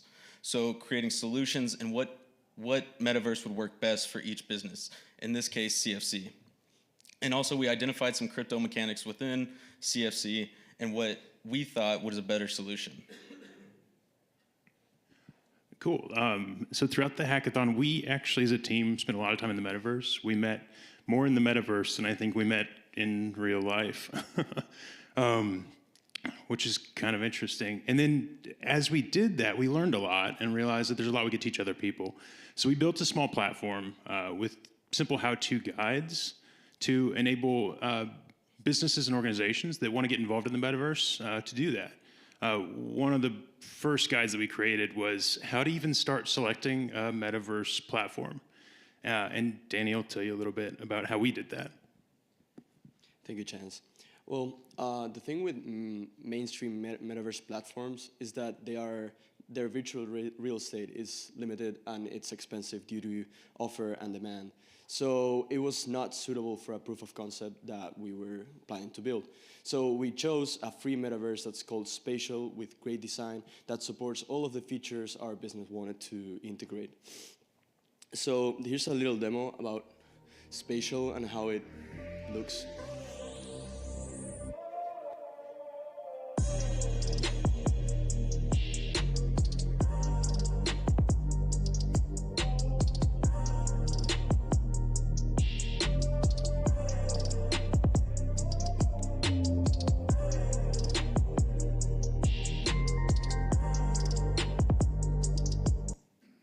So what's the key takeaways from Spatial? It is free to build and host events and experiences. It supports avatars that look like you and actually make the experience very realistic. Also, it supports live translation, which means that all the world is invited to your conferences, and also video conference is supported. So it was perfect for CFC, and we decided to build a little experience on Spatial to see what would be like to meet here. So it was mentioned that the chief of Center for Creators wanted to meet on Beaver Lake, which is a very special area in the northwest Arkansas area. And we were able to make it to make a space that looks like Beaver Lake in Spatial. And also we built a little house where you can actually spend time, hang out, and host conferences. And also this means that no country barrier for coming to Arkansas. We also put an helicopter, why not? You can do that in Metaverse. So the crypto comes with the ticketing. We decided to go for an NFT ticketing system where the tickets will be purchased in our website that we also built a demo through a Matic network. We didn't go for Ethereum because we don't really need that safety here. It's just a ticket that you dispose after using. So it's almost zero gas fees. The transaction would be about 0.2 cents of US dollar. And this is a little demo that my friend Chance will explain about how we build the website. Yeah, so here's our app or website. You'll get a QR code at the end, but here you're actually seeing the person connecting their wallet. They're checking to see if they have the appropriate token to get into the experience. They don't. So the person's minting their token, and as they mint their token, now they're told that they are waiting for the transaction to complete on the blockchain. They'll check here again in a second to see that they have the access. They have the right access, and now they're in. And they get right into the experience. Anybody can go check this out. We have a free non-minted, non-token gated experience on the website. So you'll see a QR code here in a bit. And that's our presentation. We do have one other thing, though. We spent a lot of time in the metaverse and actually created hackathon t-shirts that anybody can wear and mint for free from the QR code on the next slide. So, yeah, does anybody have any questions?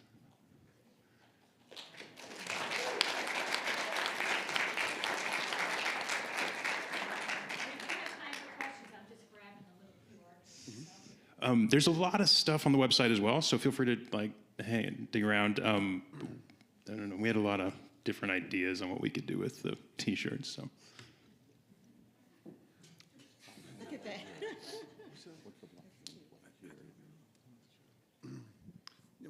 Yeah, quick question. What's the blockchain play? What's the connection here besides, the metaverse platform you chose, and digital assets as a payment system, correct?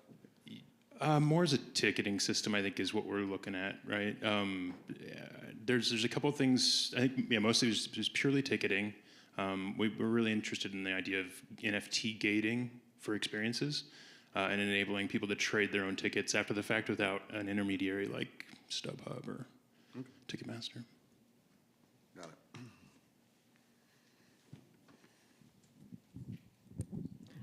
In your month of spending deep into Metaverse, what surprised you guys the most of what you learned in terms of future applications? I mean, I know you've done the ticketing, and that's being done today by a lot of different groups, but what else do you see as a future world?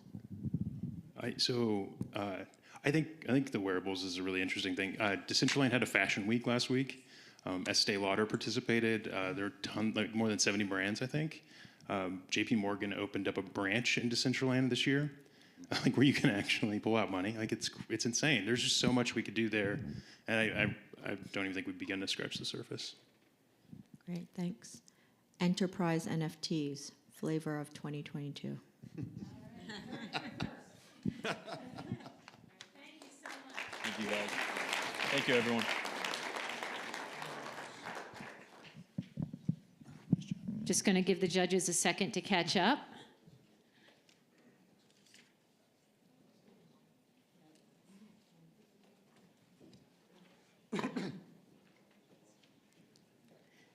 Okay, I see blockchain bandits on deck.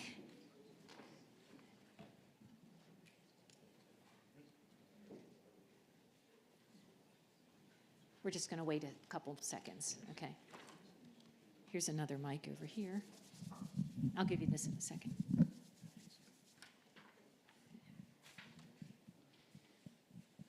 All right, judges, are you ready? Okay. Hi guys, my name is Josh Duty, and standing with me, I've got my group. Tyler Sukerson, Sammy Terhar, and Logan Threet, and together we created Voltage. Voltage is a revolutionary charging company using blockchain technology to solve the major problems involved with the electric vehicle charging community across the country. So 3 major problems we have are charging. Rapid chargers take anywhere from 20 to 60 minutes to charge a vehicle, and they can only provide anywhere from 60 to 200 miles. The longer than the time it takes to purchase a full pump of gas, which varies anywhere from 3 to 5 minutes across the country. Retention, so the average 1 in 5 owners choose to switch back to an internal combustion engine after owning an electric vehicle simply because of the great distance between charging stations across the country. And then time. Time is another really valuable asset that a lot of people don't focus on as much as they should.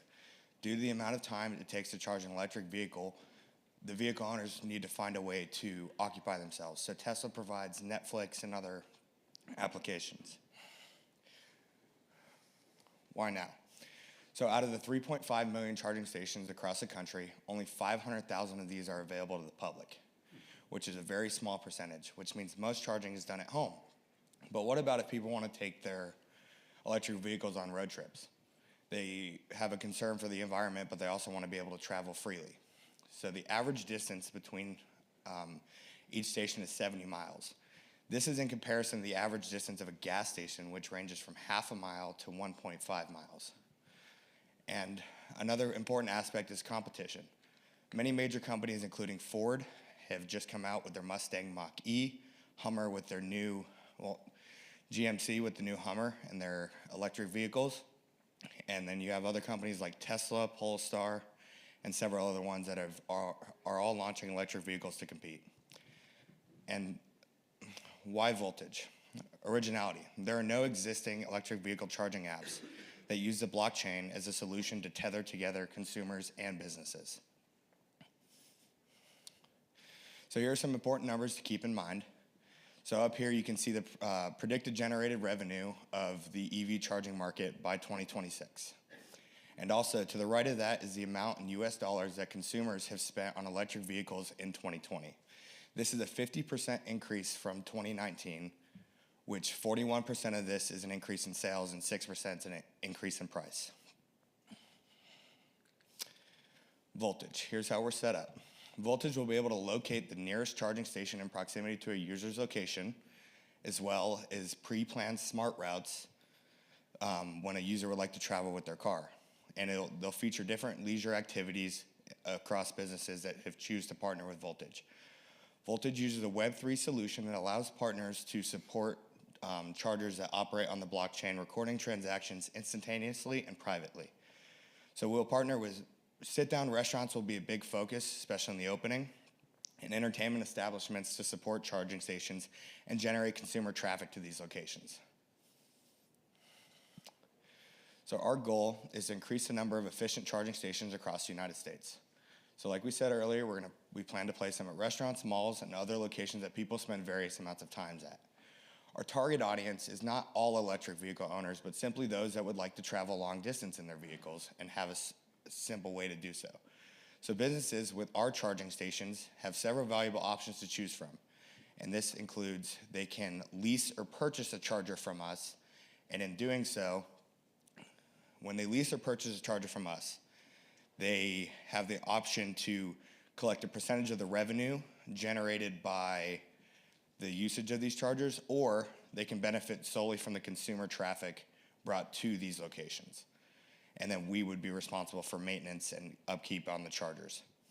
So, and our application's easy to use. It enables a sharing economy that allows all electric vehicle owners choosing to use Voltage to find and access charging stations across the country. We have a cost strategy similar to that of Uber Eats. And for those who don't know how that works, is Uber Eats puts a lot of the costs on the restaurants that they've partnered with. So the restaurants pay to use them. In turn, they generate sales based on to-go orders and other things. But Voltage provides several opportunities that benefit all parties involved. We believe that the electric vehicle owners need more charging options that are more efficient than the ones they've had and are spread out a little bit close and are not as spread out as they are right now. So our sleek docking station will come with an easy-to-use application that communicates to the blockchain with, via an auto-created smart contract with information regarding the vehicle and the charging port. So the material cost for level 3 chargers varies from anywhere from $12,000 to $35,000. And this also depends greatly on locations, such as a charger out in Salem Springs is not going to cost as much as a charger in Los Angeles. And the installation cost varies anywhere from $2,700 to nearing $6,000 for level 3 chargers, which have the option to, you can charge at different speeds. And location costs and just maintenance on these chargers, it's a bit more expensive to have them on exterior buildings than it is interiors, like parking garages of malls or even here on campus if we wanted to put them in Harmon.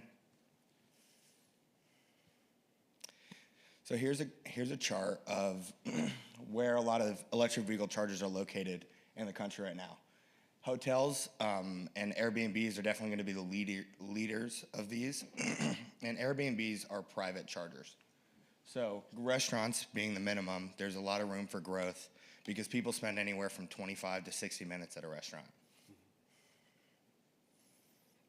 So these are the project benefits. We offer different speeds and prices, a user-friendly app and membership options, closing the gap between the distances between charging spaces and increasing foot traffic for these businesses. Let's go ahead and dive into what our application looks like. So this is your login page where you can create your own account, and then you have your user information where you can look at, you can upload your car, what car you're using, and it'll track your statistics without compromising your information over the blockchain. Go ahead. So this is an example of being able to find the nearest charging station. It works very similar to Google Maps where you can press something that you need and it'll show you the closest one in proximity to you. The application also offers smart routing. So you can go ahead and plan your trips ahead of time if you want to travel from Houston to Fayetteville, and it can tell you where you need to stop, and you can change these as well to choose if you want to stop at a restaurant or if you want to swing by North Park Mall and do a little bit of shopping. And all you have to do when you get to the docking station, you scan the QR code, and it'll allow you to connect and pay using Ethereum. And it'll represent how much time you have left and the total cost as well. Any questions? Yes, sir. What is the main benefit of using blockchain for this application? The instantaneous transactions and the privacy of the owner of the vehicle. Without releasing any of the owner's personal information, they can travel freely without compromising their security, such as using a debit card at a gas station where there could be a skimmer on top of that as well.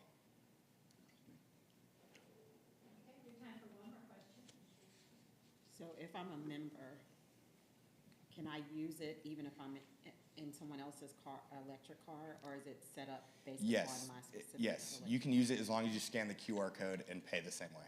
You can fuel with someone else's car. Thank you.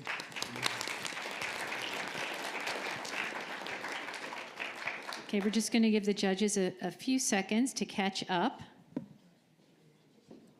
And And I'm just going to make an announcement that we have another VIP guest in the audience. This person has been a mentor to me. Dr. David Douglas, could you please wave hello? David, it's so great to see you tonight. David's also, I'm in his old office, so I think of David every single day, and I appreciate you helping set up the center and all you've taught me about connecting to industry since I've been here, so thank you.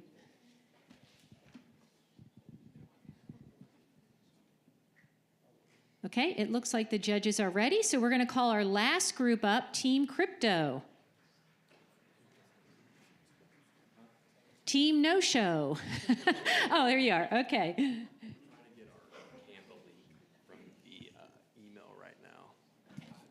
All right, well, we have a few seconds. They're trying to do something with the technology. So anyway, do you want to take this? And when it's ready?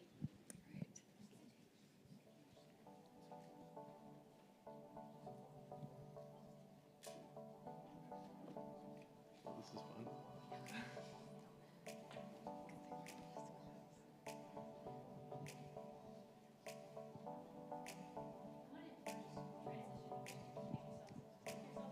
Technical difficulties.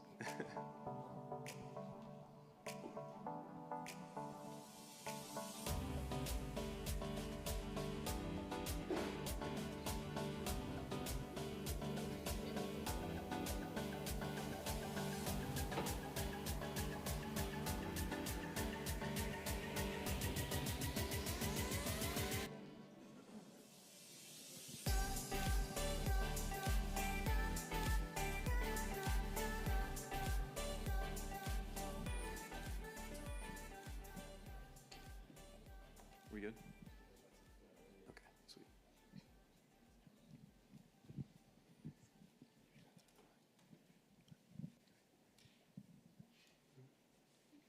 I think I'm gonna pull something else up.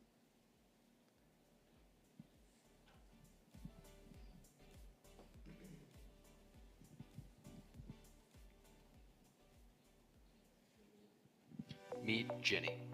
She's a software developer by day and an avid open source developer by night. She wishes for nothing more than to collaborate with other open source devs on fun and exciting projects. However, Jenny has found it difficult to find the right open source platform to suit all of her needs. Jenny wants the platform to be secure and keep everything anonymous. She also wants to be compensated for her work so that she can continue to do what she loves and broadcast her skills to the world. Companies also want in on the open source environment, but are struggling to find people to build and maintain their projects. They want a platform where they can pay developers for their work so that both parties can succeed. Luckily for Jenny and those companies, there is a platform. It's called WebDev3, an open source compensation-focused platform with an emphasis on projects based on the blockchain. This platform was built with people like Jenny in mind to lay the foundation for the future of open source development. Hi, I'm Lucas Kincaid. I'm Jolie Fox. And I'm Will Ballard. And we are Team Crypto, here to present you cryptocurrency incentives for open source development. The current problems in the open source community is that it is not secure. There's a problem with being anonymous, a lack of incentives, and sometimes a lack of community. Our main goals are security, accountability, incentives, and community. What we mean by security is that we want to keep it anonymous between the devs, the validators, and the company themselves.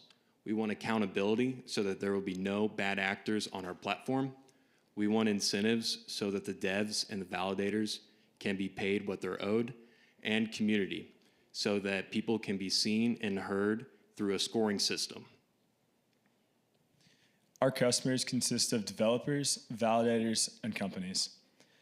Open source developers will be the main contributors on our platform, while validators will check their contributions for accuracy.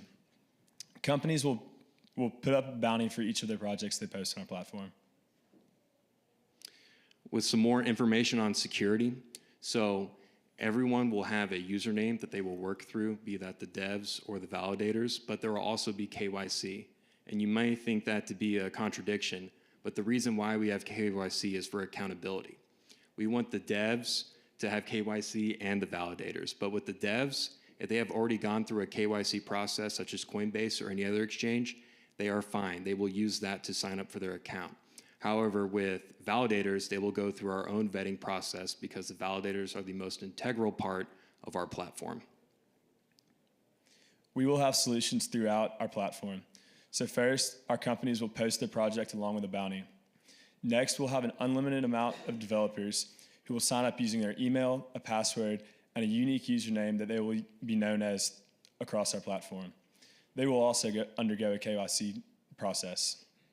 They will be scored on their successful submissions and paid by a % of effort from each bounty. They will also put up money for each of their submissions to be validated to avoid a denial of service attack. Our validators will also go through a KYC process, but also an aptitude test to make sure they are capable of reviewing code. They will give scores to these developers, and there will be multiple validators per review to keep each other honest. Validators will also not be able to validate their own work, which will be kept in check using the KYC process. Next, we have our business model. So first, one of the companies will post a project along with a bounty, which will be denominated in US dollars, but paid out in the developer's crypto of choice.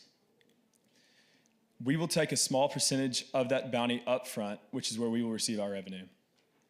Next, vetted developers will view and work on the code. When ready, they will submit these contributions to be reviewed by multiple validators. If successful, the contributing developers will receive the bounty, and validators will be paid based on a fee charged to the company. Our next steps. So our first step would be acquire funding, followed by building the platform, and then finally, attracting developers and businesses to the platform. Here, go backward. Skipped over it. That's fine. In summary, we are a compensation-focused and confidentiality-focused platform. We want to make sure that our devs and our validators are paid what they're owed, and we want to make sure that they feel safe and secure. And we also have an emphasis on collaboration. The devs can work on multiple projects at once, and many devs can work on one project at once. And now this is our team, and so you can scan the QR code and it'll take you to a link tree with our LinkedIns. Thank you, and we appreciate your time.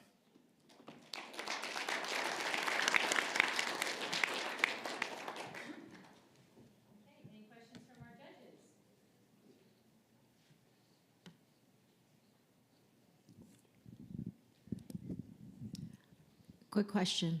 I think it's great that you are planning on using third-party vetted systems to not have to force people to go through KYC again.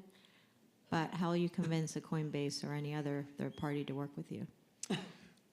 We could come up with maybe like a joint operations campaign or something where something with the Coinbase wallet. I know they're trying to push that over things like MetaMask and whatnot.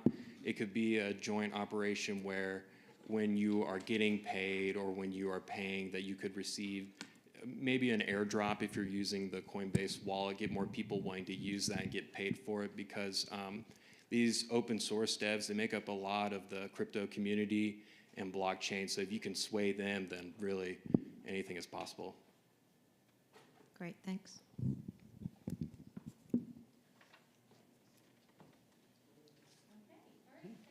Thank you. Oh, no worries. Thank you. Thanks for being patient. I know it's stressful when you have a technical glitch, but it all went well.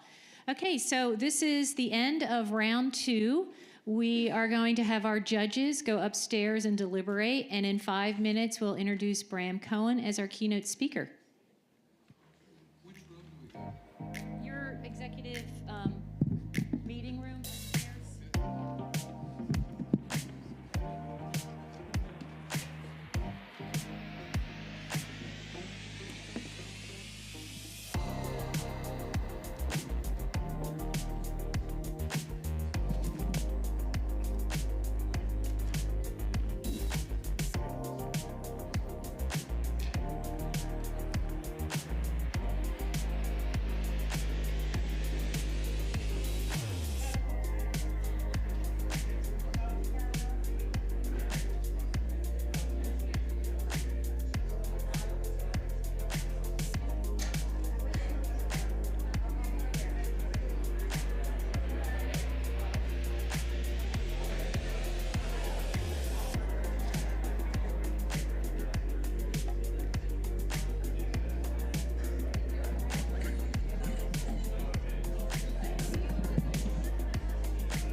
Did y'all have fun tonight? Doesn't this feel good? It's all behind you now, right? All the nerves from before you went. I can't wait to see the recordings for the other rooms. We had 10 great teams in here, and I feel like I've only seen a third of what has happened in our hackathon.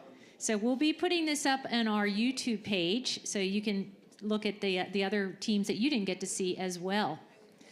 Okay, I am so excited to introduce a real thought leader in Bram Cohen. I don't know where to begin on his bio, so I'll just start with some of the things he's most known for. So he is the inventor of BitTorrent. He founded this in 2004. It's, as you all know, a peer-to-peer file sharing system. By 2009, between 43 and 70% of the internet traffic went over BitTorrent. So that's incredible. In 2017, Bram got a little concerned with an issue that we all care about, is sustainability of our blockchains. And we as blockchain students know that proof of work is kind of an energy workhorse. So Bram left there in 2017 and found the Chia network. And it's based on a different consensus protocol called proof of space and time. And one of the things that you designed, Bram, that just blew me away is that we can use our own computers. We don't need specialized hardware. It's fantastic. I'm not done introducing this man yet. He's a real polymath. So some of his accolades, he was voted by MIT's Technology Review. This is probably the biggest accolade you can have in tech, as the 35 best innovators under the age of 35. And if that's not enough, he was also Time Magazine's 100 most influential people. I'm still not done. So this crazy man also has lots of interesting hobbies. So he does origami. I really wanted to bring juggling balls because you also claim that you can juggle 5 balls, Bram. I'd love to test you on that one. He's also a world creator of incredible puzzles. So how many of you remember Rubik's Cube? Okay, Bram created the Bram Fortress. How many Rubik's Cubes was that? 8 of them? Eight with gears. So if it took you, 5 weeks to solve just one, try the Bram Fortress. So Bram, we are so excited. You're going to be talking to our students about program like you mean it with money. So I'll turn it over to you. I got the thing on. Oh, you got that on. You don't need that. I need the, oh, here it is, clicker. Okay, so,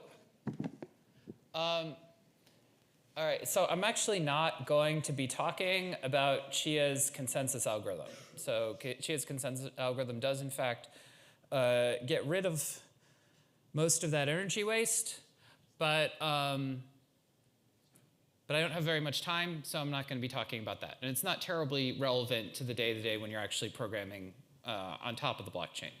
So I'm going to be talking about how one should go about programming, or pretend as if you're dealing with actual money when you're doing blockchain programming. I know people sort of feel on some visceral level that the money that they have in cryptocurrencies is not that real, or they act that way, but it might be a good idea, since people will buy these things for real money, to kind of act like they are worth real money. So this is an actual thing. It has now been 4 days since there was a security breach of over $100 million in cryptocurrency generally. The last one was actually over 500 million, but not all of them are that big. Anyway, I try to not accidentally misplace that amount of money on a regular basis, but it seems to happen all the time. So, oh, what happened to the screen? There we go. Okay. Okay. Going forward. There we go. Chia actually does not use Solidity. So the dominant ways in which people program on blockchain is there is Bitcoin, which is based off of Bitcoin script and is in what's called the UTXO model.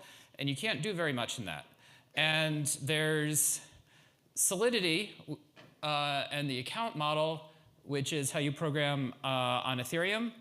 And Solidity is horrible. It's truly horrible.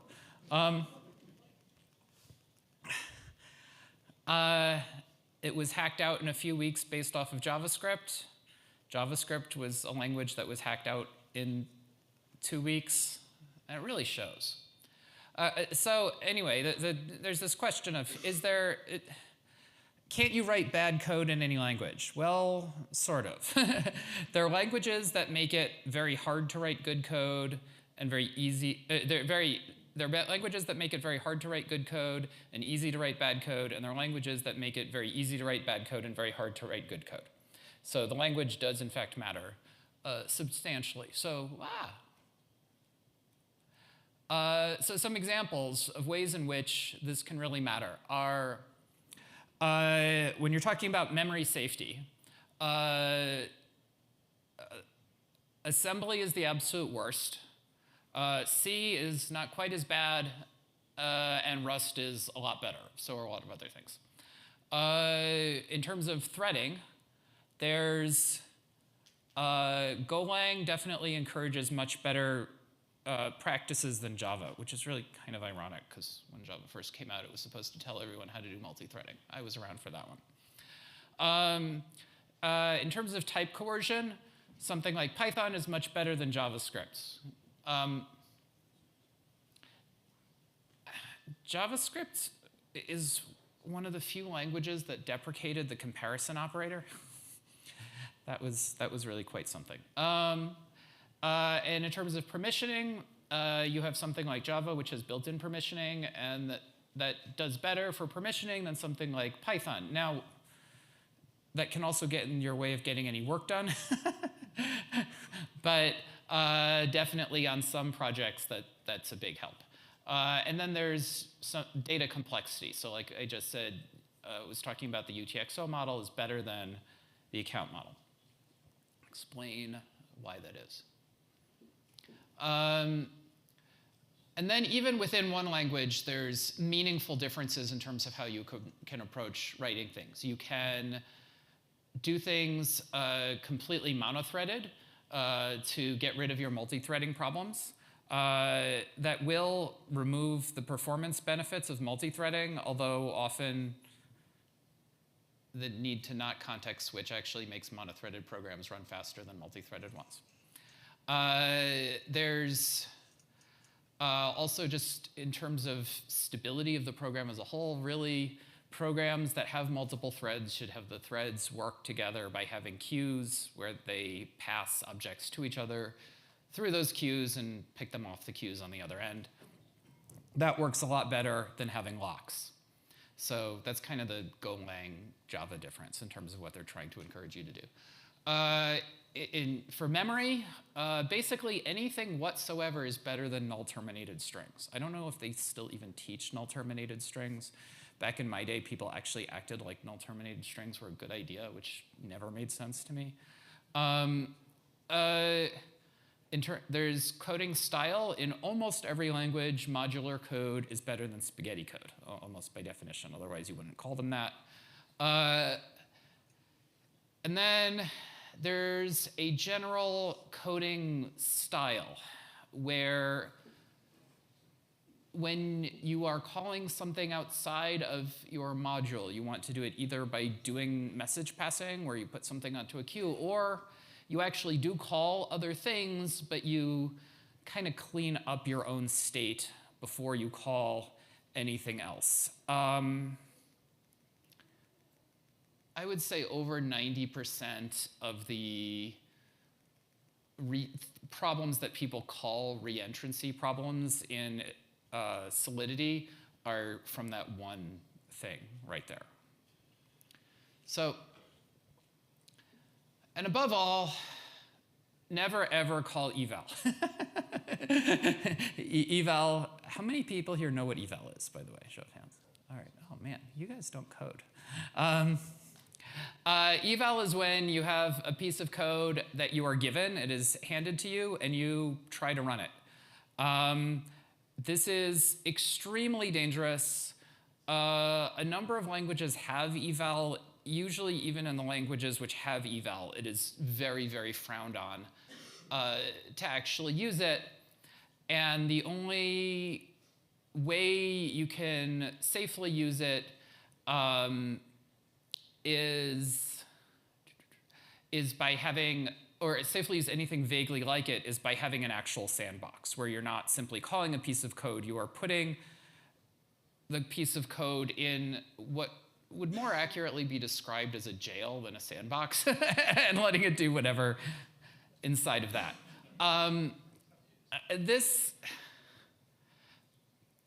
However, whoa, there we go. Maybe it can be made possible to use eval safely if you design everything from the ground up to do that. This turns out to happen a lot on blockchains all the time. You just have some piece of code that you're given and you wish to validate it and call it. And so you actually want eval as like a really normal thing that you do all over the place. To make this safe, you have to write everything from the ground up with that as your one big feature in life.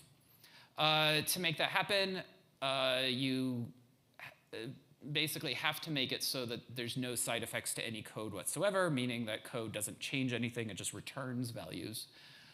The language itself needs to be expressed in the same types of data structures as it talks about natively, so it can, in fact, pass these things around. And all of those data structures need to be very simple and very well defined in terms of what they are and what their behavior is when you execute them. All right. Back in ancient times when dinosaurs walked the earth and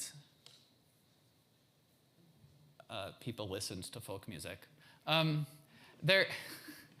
the early programming languages, one of them was called eval, which has had was called Lisp, which has had a cult following ever since it was created. A lot of that is because it kind of conceptually makes a lot of sense. It's internally coherent. It's still used to this day. Various versions of it are used, but it's a very, very niche thing. There's no major mainstream thing that uses Lisp. However, among the parts of the vision of Lisp is nothing has any side effects, and there's barely any types of data structures whatsoever. One of them is a cons cell. It's just like, here's a pointer to two things. And the other one is whatever your primitive is. These two things turn out to go together really well because basically, if you want to have no side effects, you kind of need to make everything be a tree, or your performance is really going to be a disaster. So this is always kind of hung on with its followers because it feels so compelling intuitively, but hasn't really been used for all that much. However, definitely lets you call eval, which makes it actually a very good fit for on-chain programming. Did I skip one or no? Why is this? Okay, I did not skip one. Which makes it a very good fit for on-chain programming. So you actually can do eval inside of it, and it's very safe. If that is what you want, that is the language paradigm to use, and that's what we've done in Chia with Chia Lisp. And then there's this whole other layer of safe programming that you want, which in Bitcoin is called the UTXO model.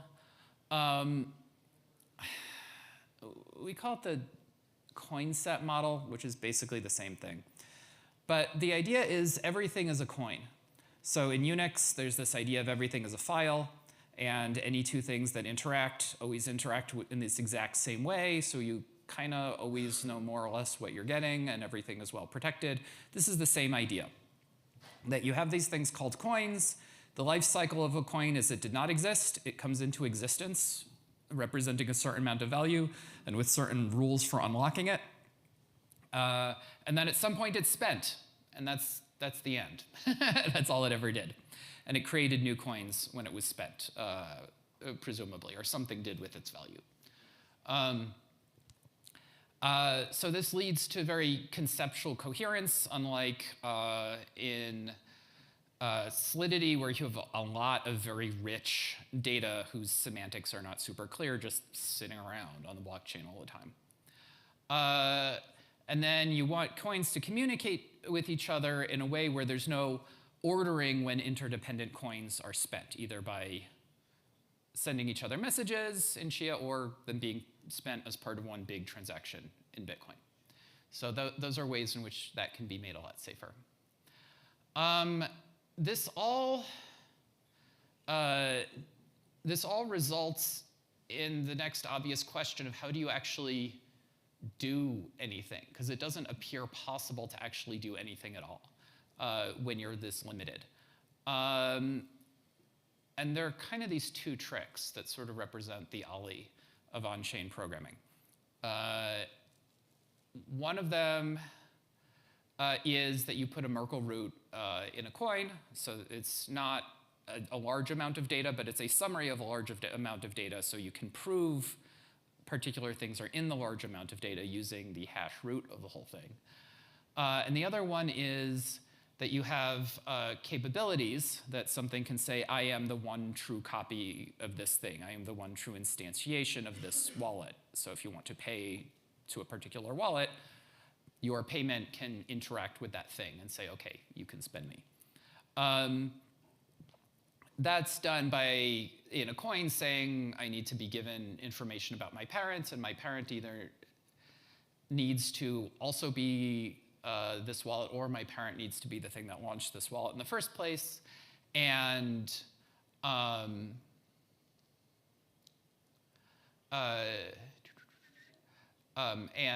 that is how you enforce that something is that wallet, and then other coins can enforce that a coin they're interacting with is the current instantiation of that wallet. And in the future, zero-knowledge trickery might make it so that you can have arbitrarily large programs that got executed kind of off-chain, and you just sort of prove that they were executed correctly on-chain. So you have relatively small proofs on-chain, but that's future stuff using moon math. That's my general summary of how to program safely. This is a much less technical audience than I was expecting, so that might have been a little deep in the weeds there. But I can do some questions now, if people have questions.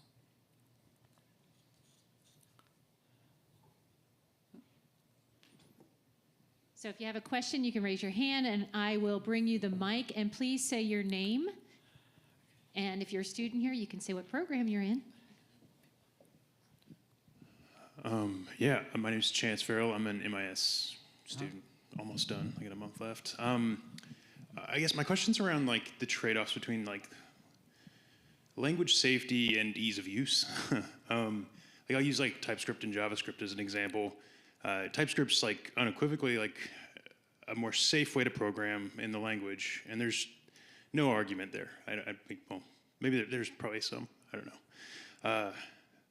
But I think for most people who want to use a programming language, by adding safety, you make it harder to spin something up quickly, harder to quickly prototype, and it just makes the lives, especially of newer developers, really difficult to work in a more safe language or more safe programming language environment.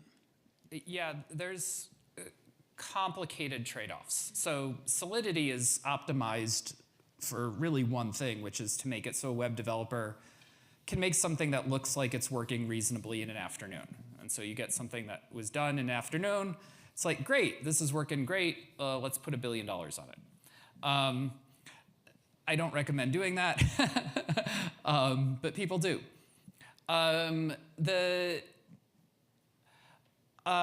If you're doing something in GLisp, there's a bunch of caveats around this. First of all, most people should not be writing their own original code at all, or only adding small bits of their own original code to an existing thing. So in terms of what we've built so far, there's an asset token standard. So if you want to tokenize on chain, you use that. Like if you want something of value to be represented, that you want people to be able to trade it and move it around and custody it and redeem it later, but you're putting it on chain, you should use that standard. And then you just have to mess with the issuance and redemption rules of it. And that's all the code that you have to write is on that side of things. And we have another one for reporting a Merkle root of some data on chain. So that allows for like making it so that this data that's being reported on chain, other people might want to audit it or pay for changes to it or pay for the actual data inside of it in a way where the other side can authenticate that this is part of that data set.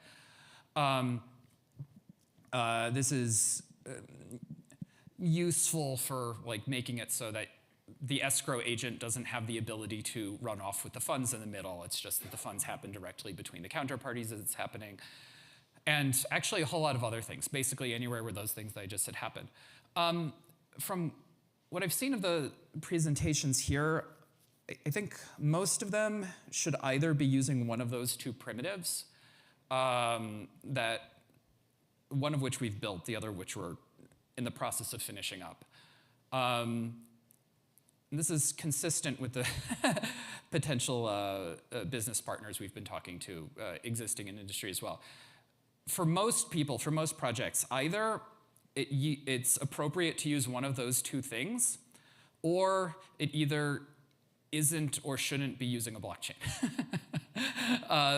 So that greatly reduces the load on most people of their development. They're really doing a deployment rather than original coding at that point once they're using things.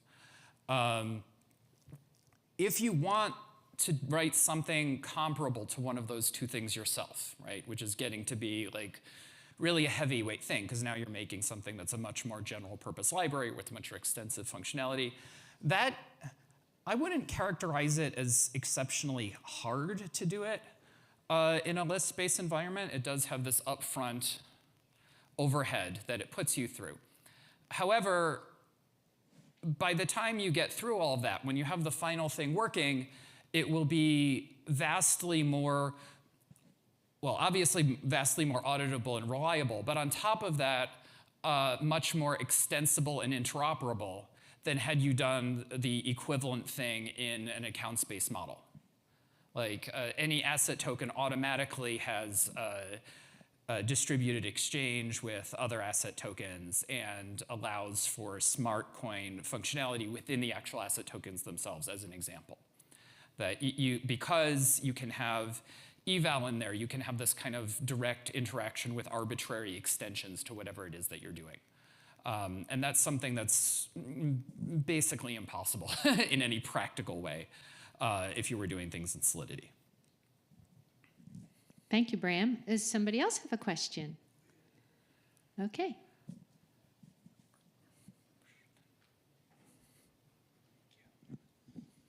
My name's Britt. So you're using like Lisp, which kind of is a functional programming paradigm, very similar to Haskell, which then brings up Cardano. What do you think you're going to get out of this that Cardano can't? It's kind of a two-parter question. Also, how long before you have Chia List compatible ZK snark proofs? Okay, those are two very different questions. Cardano has shims in for all the buzzwords, but I don't think is a particularly well-engineered system. In terms of snarks, what you really want in terms of on-chain programming is for there to be hooks which allow you to implement your snark functionality on-chain. Right? You don't want to say, oh, well, we're going to hard fork in like a new snark rule every time there's any bit of functionality people want that's snark related. If you do that, you're locking yourself into one very specific limited bit of functionality, and you're asking for lots of hard forks, and we don't do hard forks. Hard forks kind of defeat the whole purpose of having a cryptocurrency. So there's a reasonably straightforward way of doing that where you take the,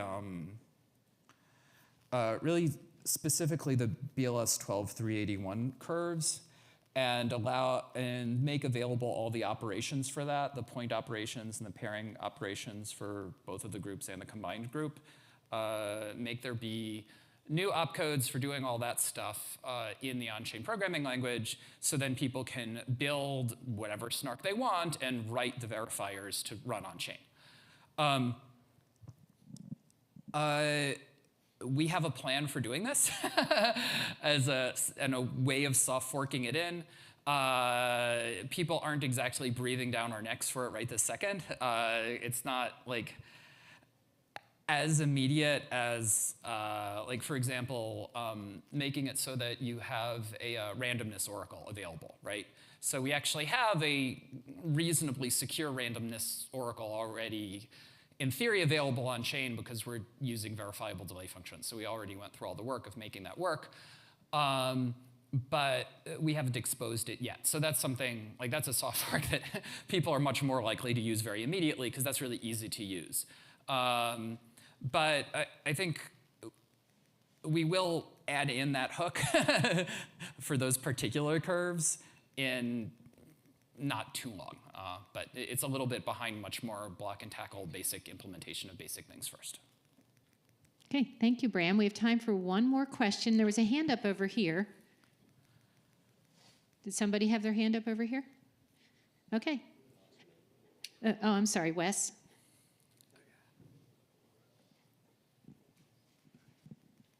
So I'm just now learning about GList, but I was just doing some research, and I guess he said it's somewhat like Haskell. But do you see any other blockchains or companies in the future using this language to build their smart contracts?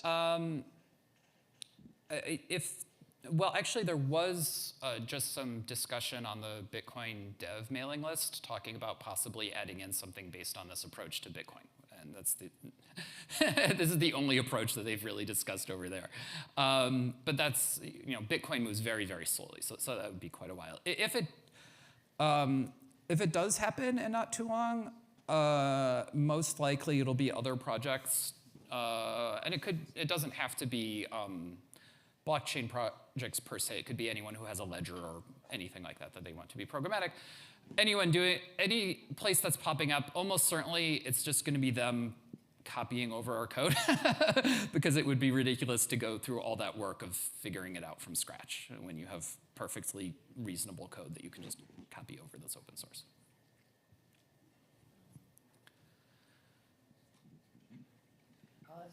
Brown, Aaron Conway, I talked to you on the phone a few times. Yeah. You got a lot of students in here. You created ChiaNet, even though there were these other things out there. What drove you to do this? I mean, it's a big decision to do that. And yeah. So what was your decision process? How did that? Because when you're making a big decision, you're changing the trajectory of your life. So there's this advice that I give to people about businesses to start, which is you should probably start a business doing something that's really not sexy. So other people aren't super eager to work on it.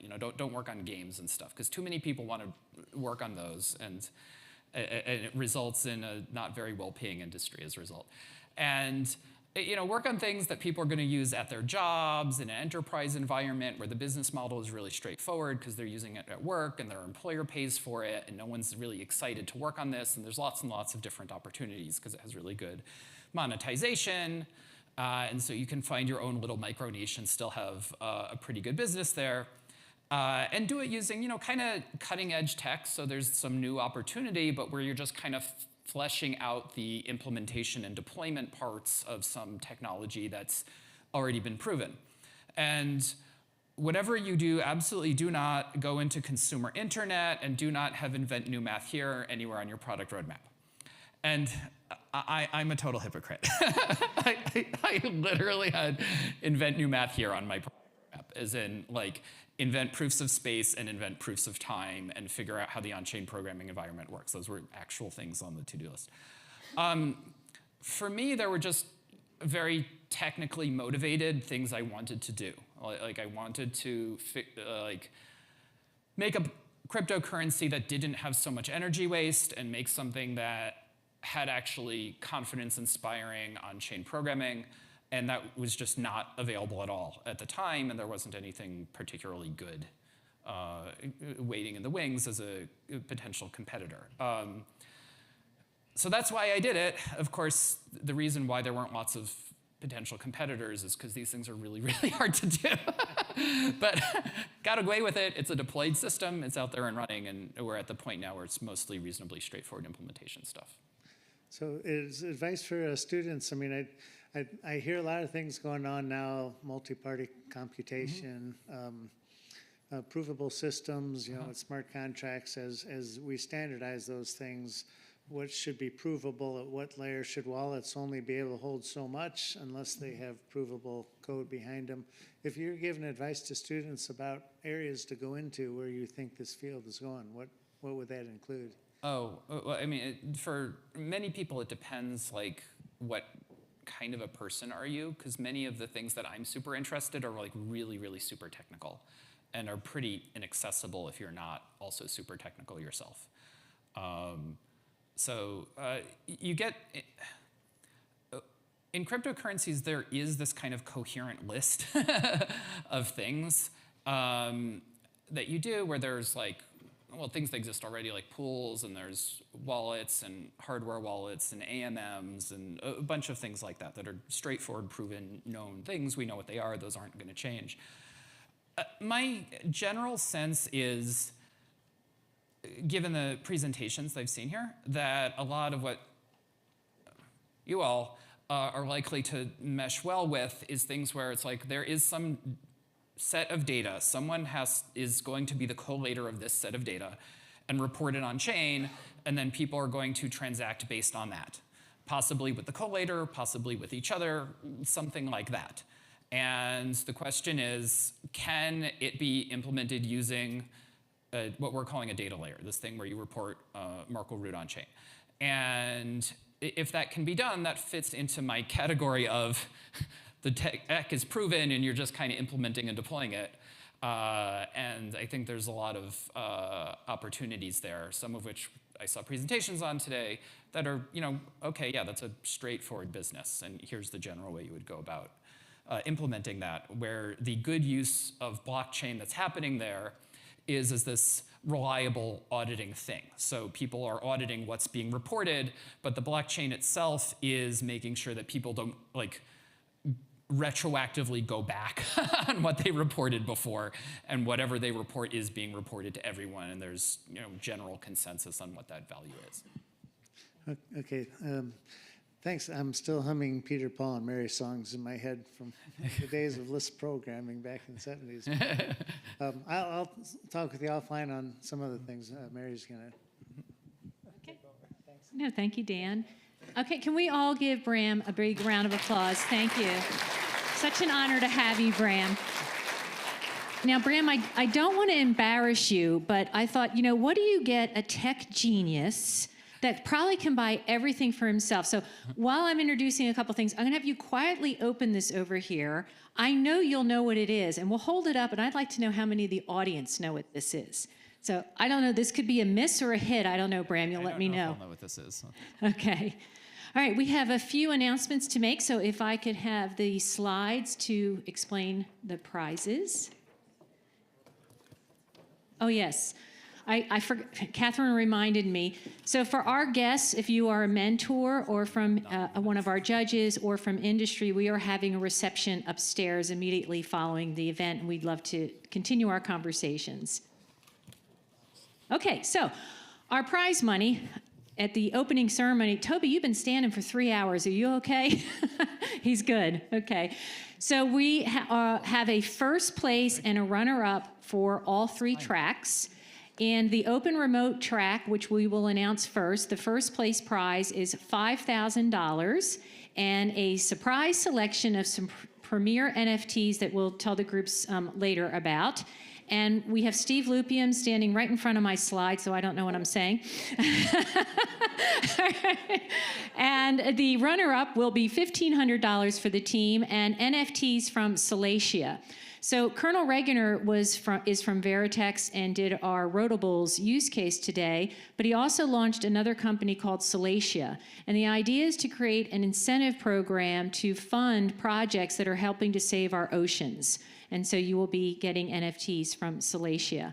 For our 2 student tracks, first place prize is $5,000 plus a 6-month membership from Ledger. So this is like a co-working space that you can all continue to work on your projects. And the runner-up for the student tracks is a $1,500 cash prize and NFTs from Salacia. Okay, I believe we are ready to start making some announcements. Oh, let's see. Bram's going to tell me something. Yeah. Oh, who said that? Who said that? Who could see it from back there? Brilliant. Yeah. This is a Klein bottle. It's basically knotting a 2-dimensional surface in 4 dimensions, except we're not in 4 dimensions, so it has to self-intersect over here. But it's an important thing topologically. How many do you have, Bram? This is the only one. I did it! Oh, man! Yes. Awesome. I will have to be I'm very taking a bow for that one. I really thought about this man's gift. What can I possibly get this man? Okay, Catherine, do you want to? We're ready to go. Okay, so our judges for the open and remote track, if you, who's ever doing the talking, could... Hang on. I'm turning this over to the expert because she's sitting here telling me what to say, so I'm going to give it to the boss. Could Brett and Rogelio please come on down? These are our 2 in-person judges for the remote track, as well as Cynthia Harris, who is remotely judging for us. And they collaborated after that track was completed. And who would like to announce the runner-up for the open remote prizes for 1,500 in NFTs from Salacia.io?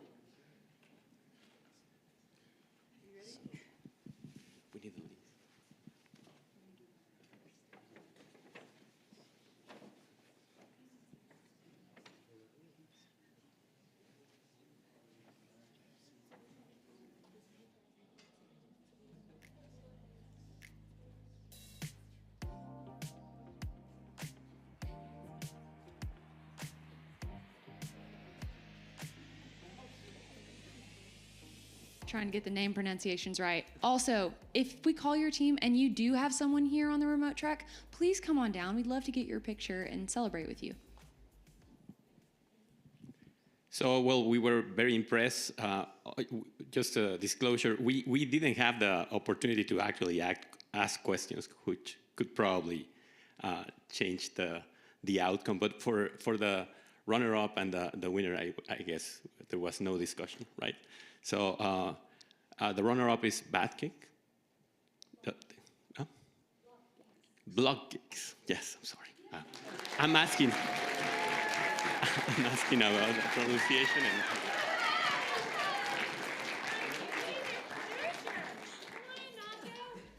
Thank you so much.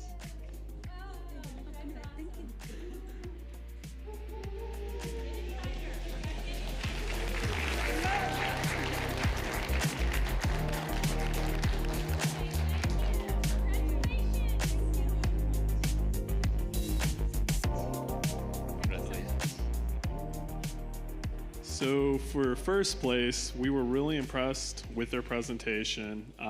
The fact that they led with customer development was something that we really appreciated.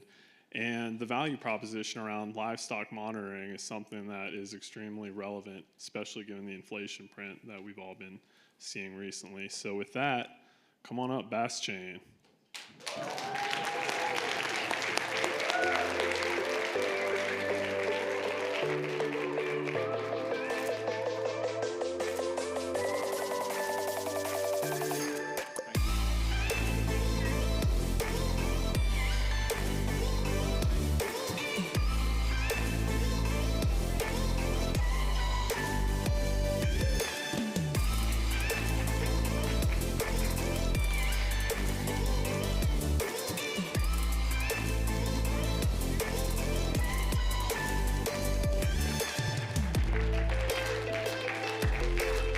Give it up for our open remote winners.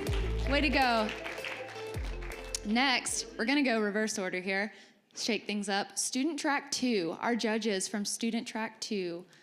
Could you please come on down? Our announcer, yes.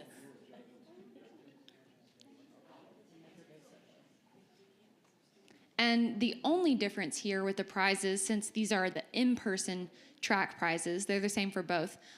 We are doing the 6-month Ledger membership and $5,000 for the first place. And to announce our runner-ups first, who will get the 1,500 and NFTs from Silesia.io. Are you ready? You're trying to shove me up here by myself, and then Well, yeah. We have Julia, Srinivas, Chad, and Christy here to announce. Great. Well, for those of you that don't know me, I am Chrissy Cook, actually, Crypto Chrissy, Ethereum girl in a blockchain world. So you can find me anywhere on social media. I got to tell you, I love blockchain. I've been in this space since January of 2017. And it has been the wild, wild west. However, we're starting to calm down a little. And I just want to applaud each and every one of you for taking this track. It is the future. I encourage you to stick with it. It's a lot of fun, and learn as much as you can. And each and every one of you guys who presented today did an outstanding job. And what you did present was very thoughtful. I mean, you looked at the solutions, you really looked at the use case, and you brought it. However, there were two that really stepped it up. And so our runner-up, the judges, we felt like they did a great, great presentation overall. They really thought about everything. And we love the fact that this particular use case built in the safety incentive for drivers. So our runner-up is Charge.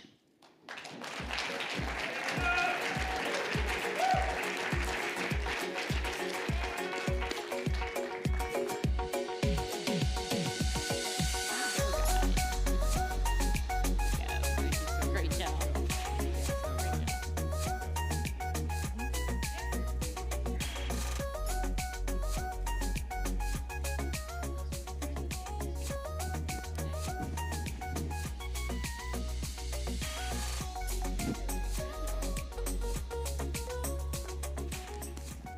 Okay, so give them a round of, they had a great, great solution.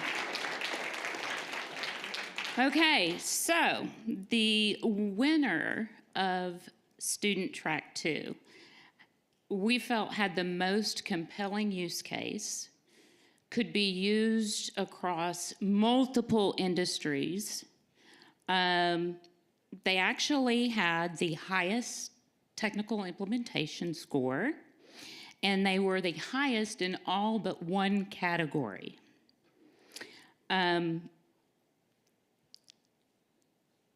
their use case could be implemented across multiple universities. And the winner is Diamond Digital.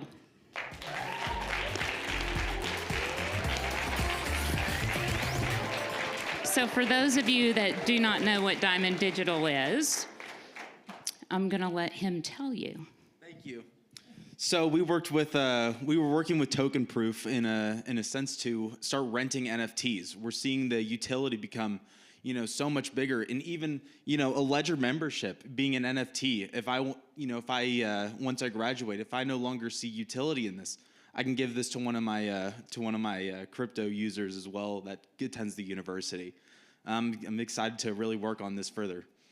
But what was the one thing in your presentation that benefits the University of Arkansas? Oh, the RZRback student pass? No. Which one?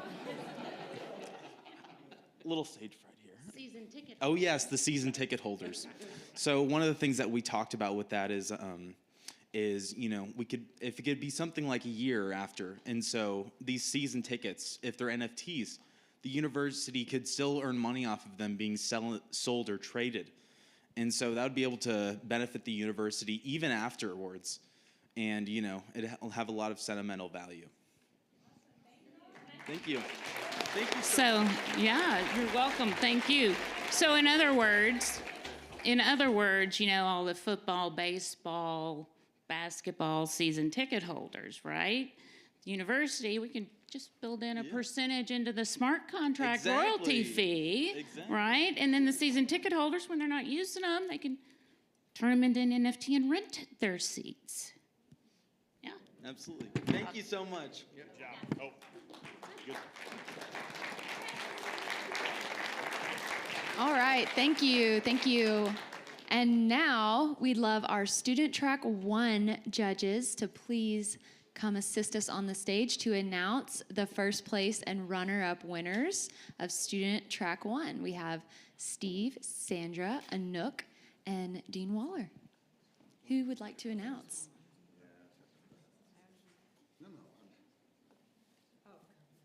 Well, first of all, Sorry, just so we hear you on the live stream. Hi, everyone. First of all, thank you to all the presenters. The quality of the presentations were astounding. We were really bowled over, so appreciate the care and the thoughtfulness to present tonight. Obviously, we have 2 winners here. I'm going to hand over to Steve, who will talk about each one and why they were chosen tonight. Thank you, Sandra. First of all, one of the things we actually talked quite a bit about was how many of these could actually be commercialized, and what great ideas. And I wish this was more like Shark Tank, and we could just fund everybody and get some of these concepts going. So we're pretty impressed with them. Our second runner-up, we looked at a number of different factors. How much the blockchain really came into play in the application. We looked at monetization. We looked at how much actual good in the world it kind of created. And so the second place for us was an innovative monetization model around how we're all going to charge our electronic vehicles in the future. So with that, our runner-up is the Blockchain Bandits.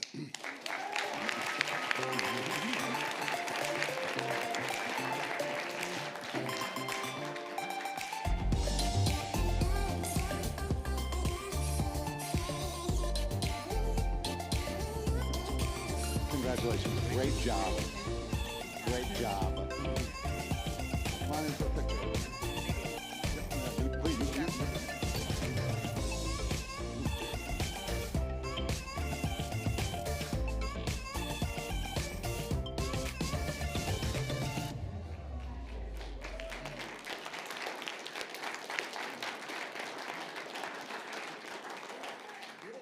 The winner for us was a team that we thought was pretty innovative and was solving a need that could bring real value to the consortium of customers that would be using it.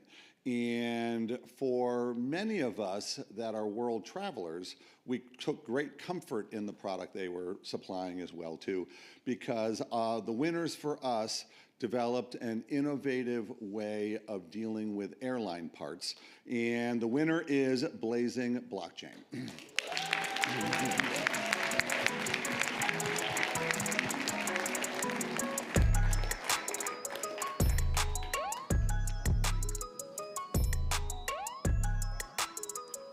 One of you want to talk a little bit about your project? There you go. So our product was a way of combining. Most airlines use rotable parts, which are parts that need to be replaced frequently, and so we used a system to use a blockchain network to allow repair shops and airlines to join together and be able to share these rollable parts to increase safety, sustainability, and to be more cost effective. Good job. Thank you.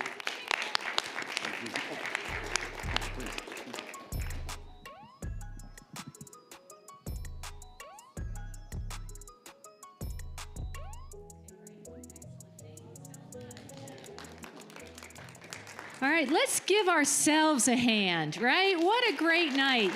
Thank you so much to everybody. And there's a couple of other people I want to thank. Avad, you make our lives so enjoyable. We get to enjoy this while you're doing all the hard tech work, and you were in 3 rooms, and I really appreciate Avad every time you help. If Sharon Bullock is in earshot, Shannon, we thank you for all the help you give us in the Reynolds Center. So with that, again, we are our invited guests and mentors and industry partners. We're going to go upstairs for a little reception. And for the rest of the students, all of you are winners tonight. We were all impressed with everything you did, your passion that you brought. It's scary to stand up here and talk to a bunch of strangers. You rocked it. I'm so proud of you, and I'm so proud to be a Walton College professor.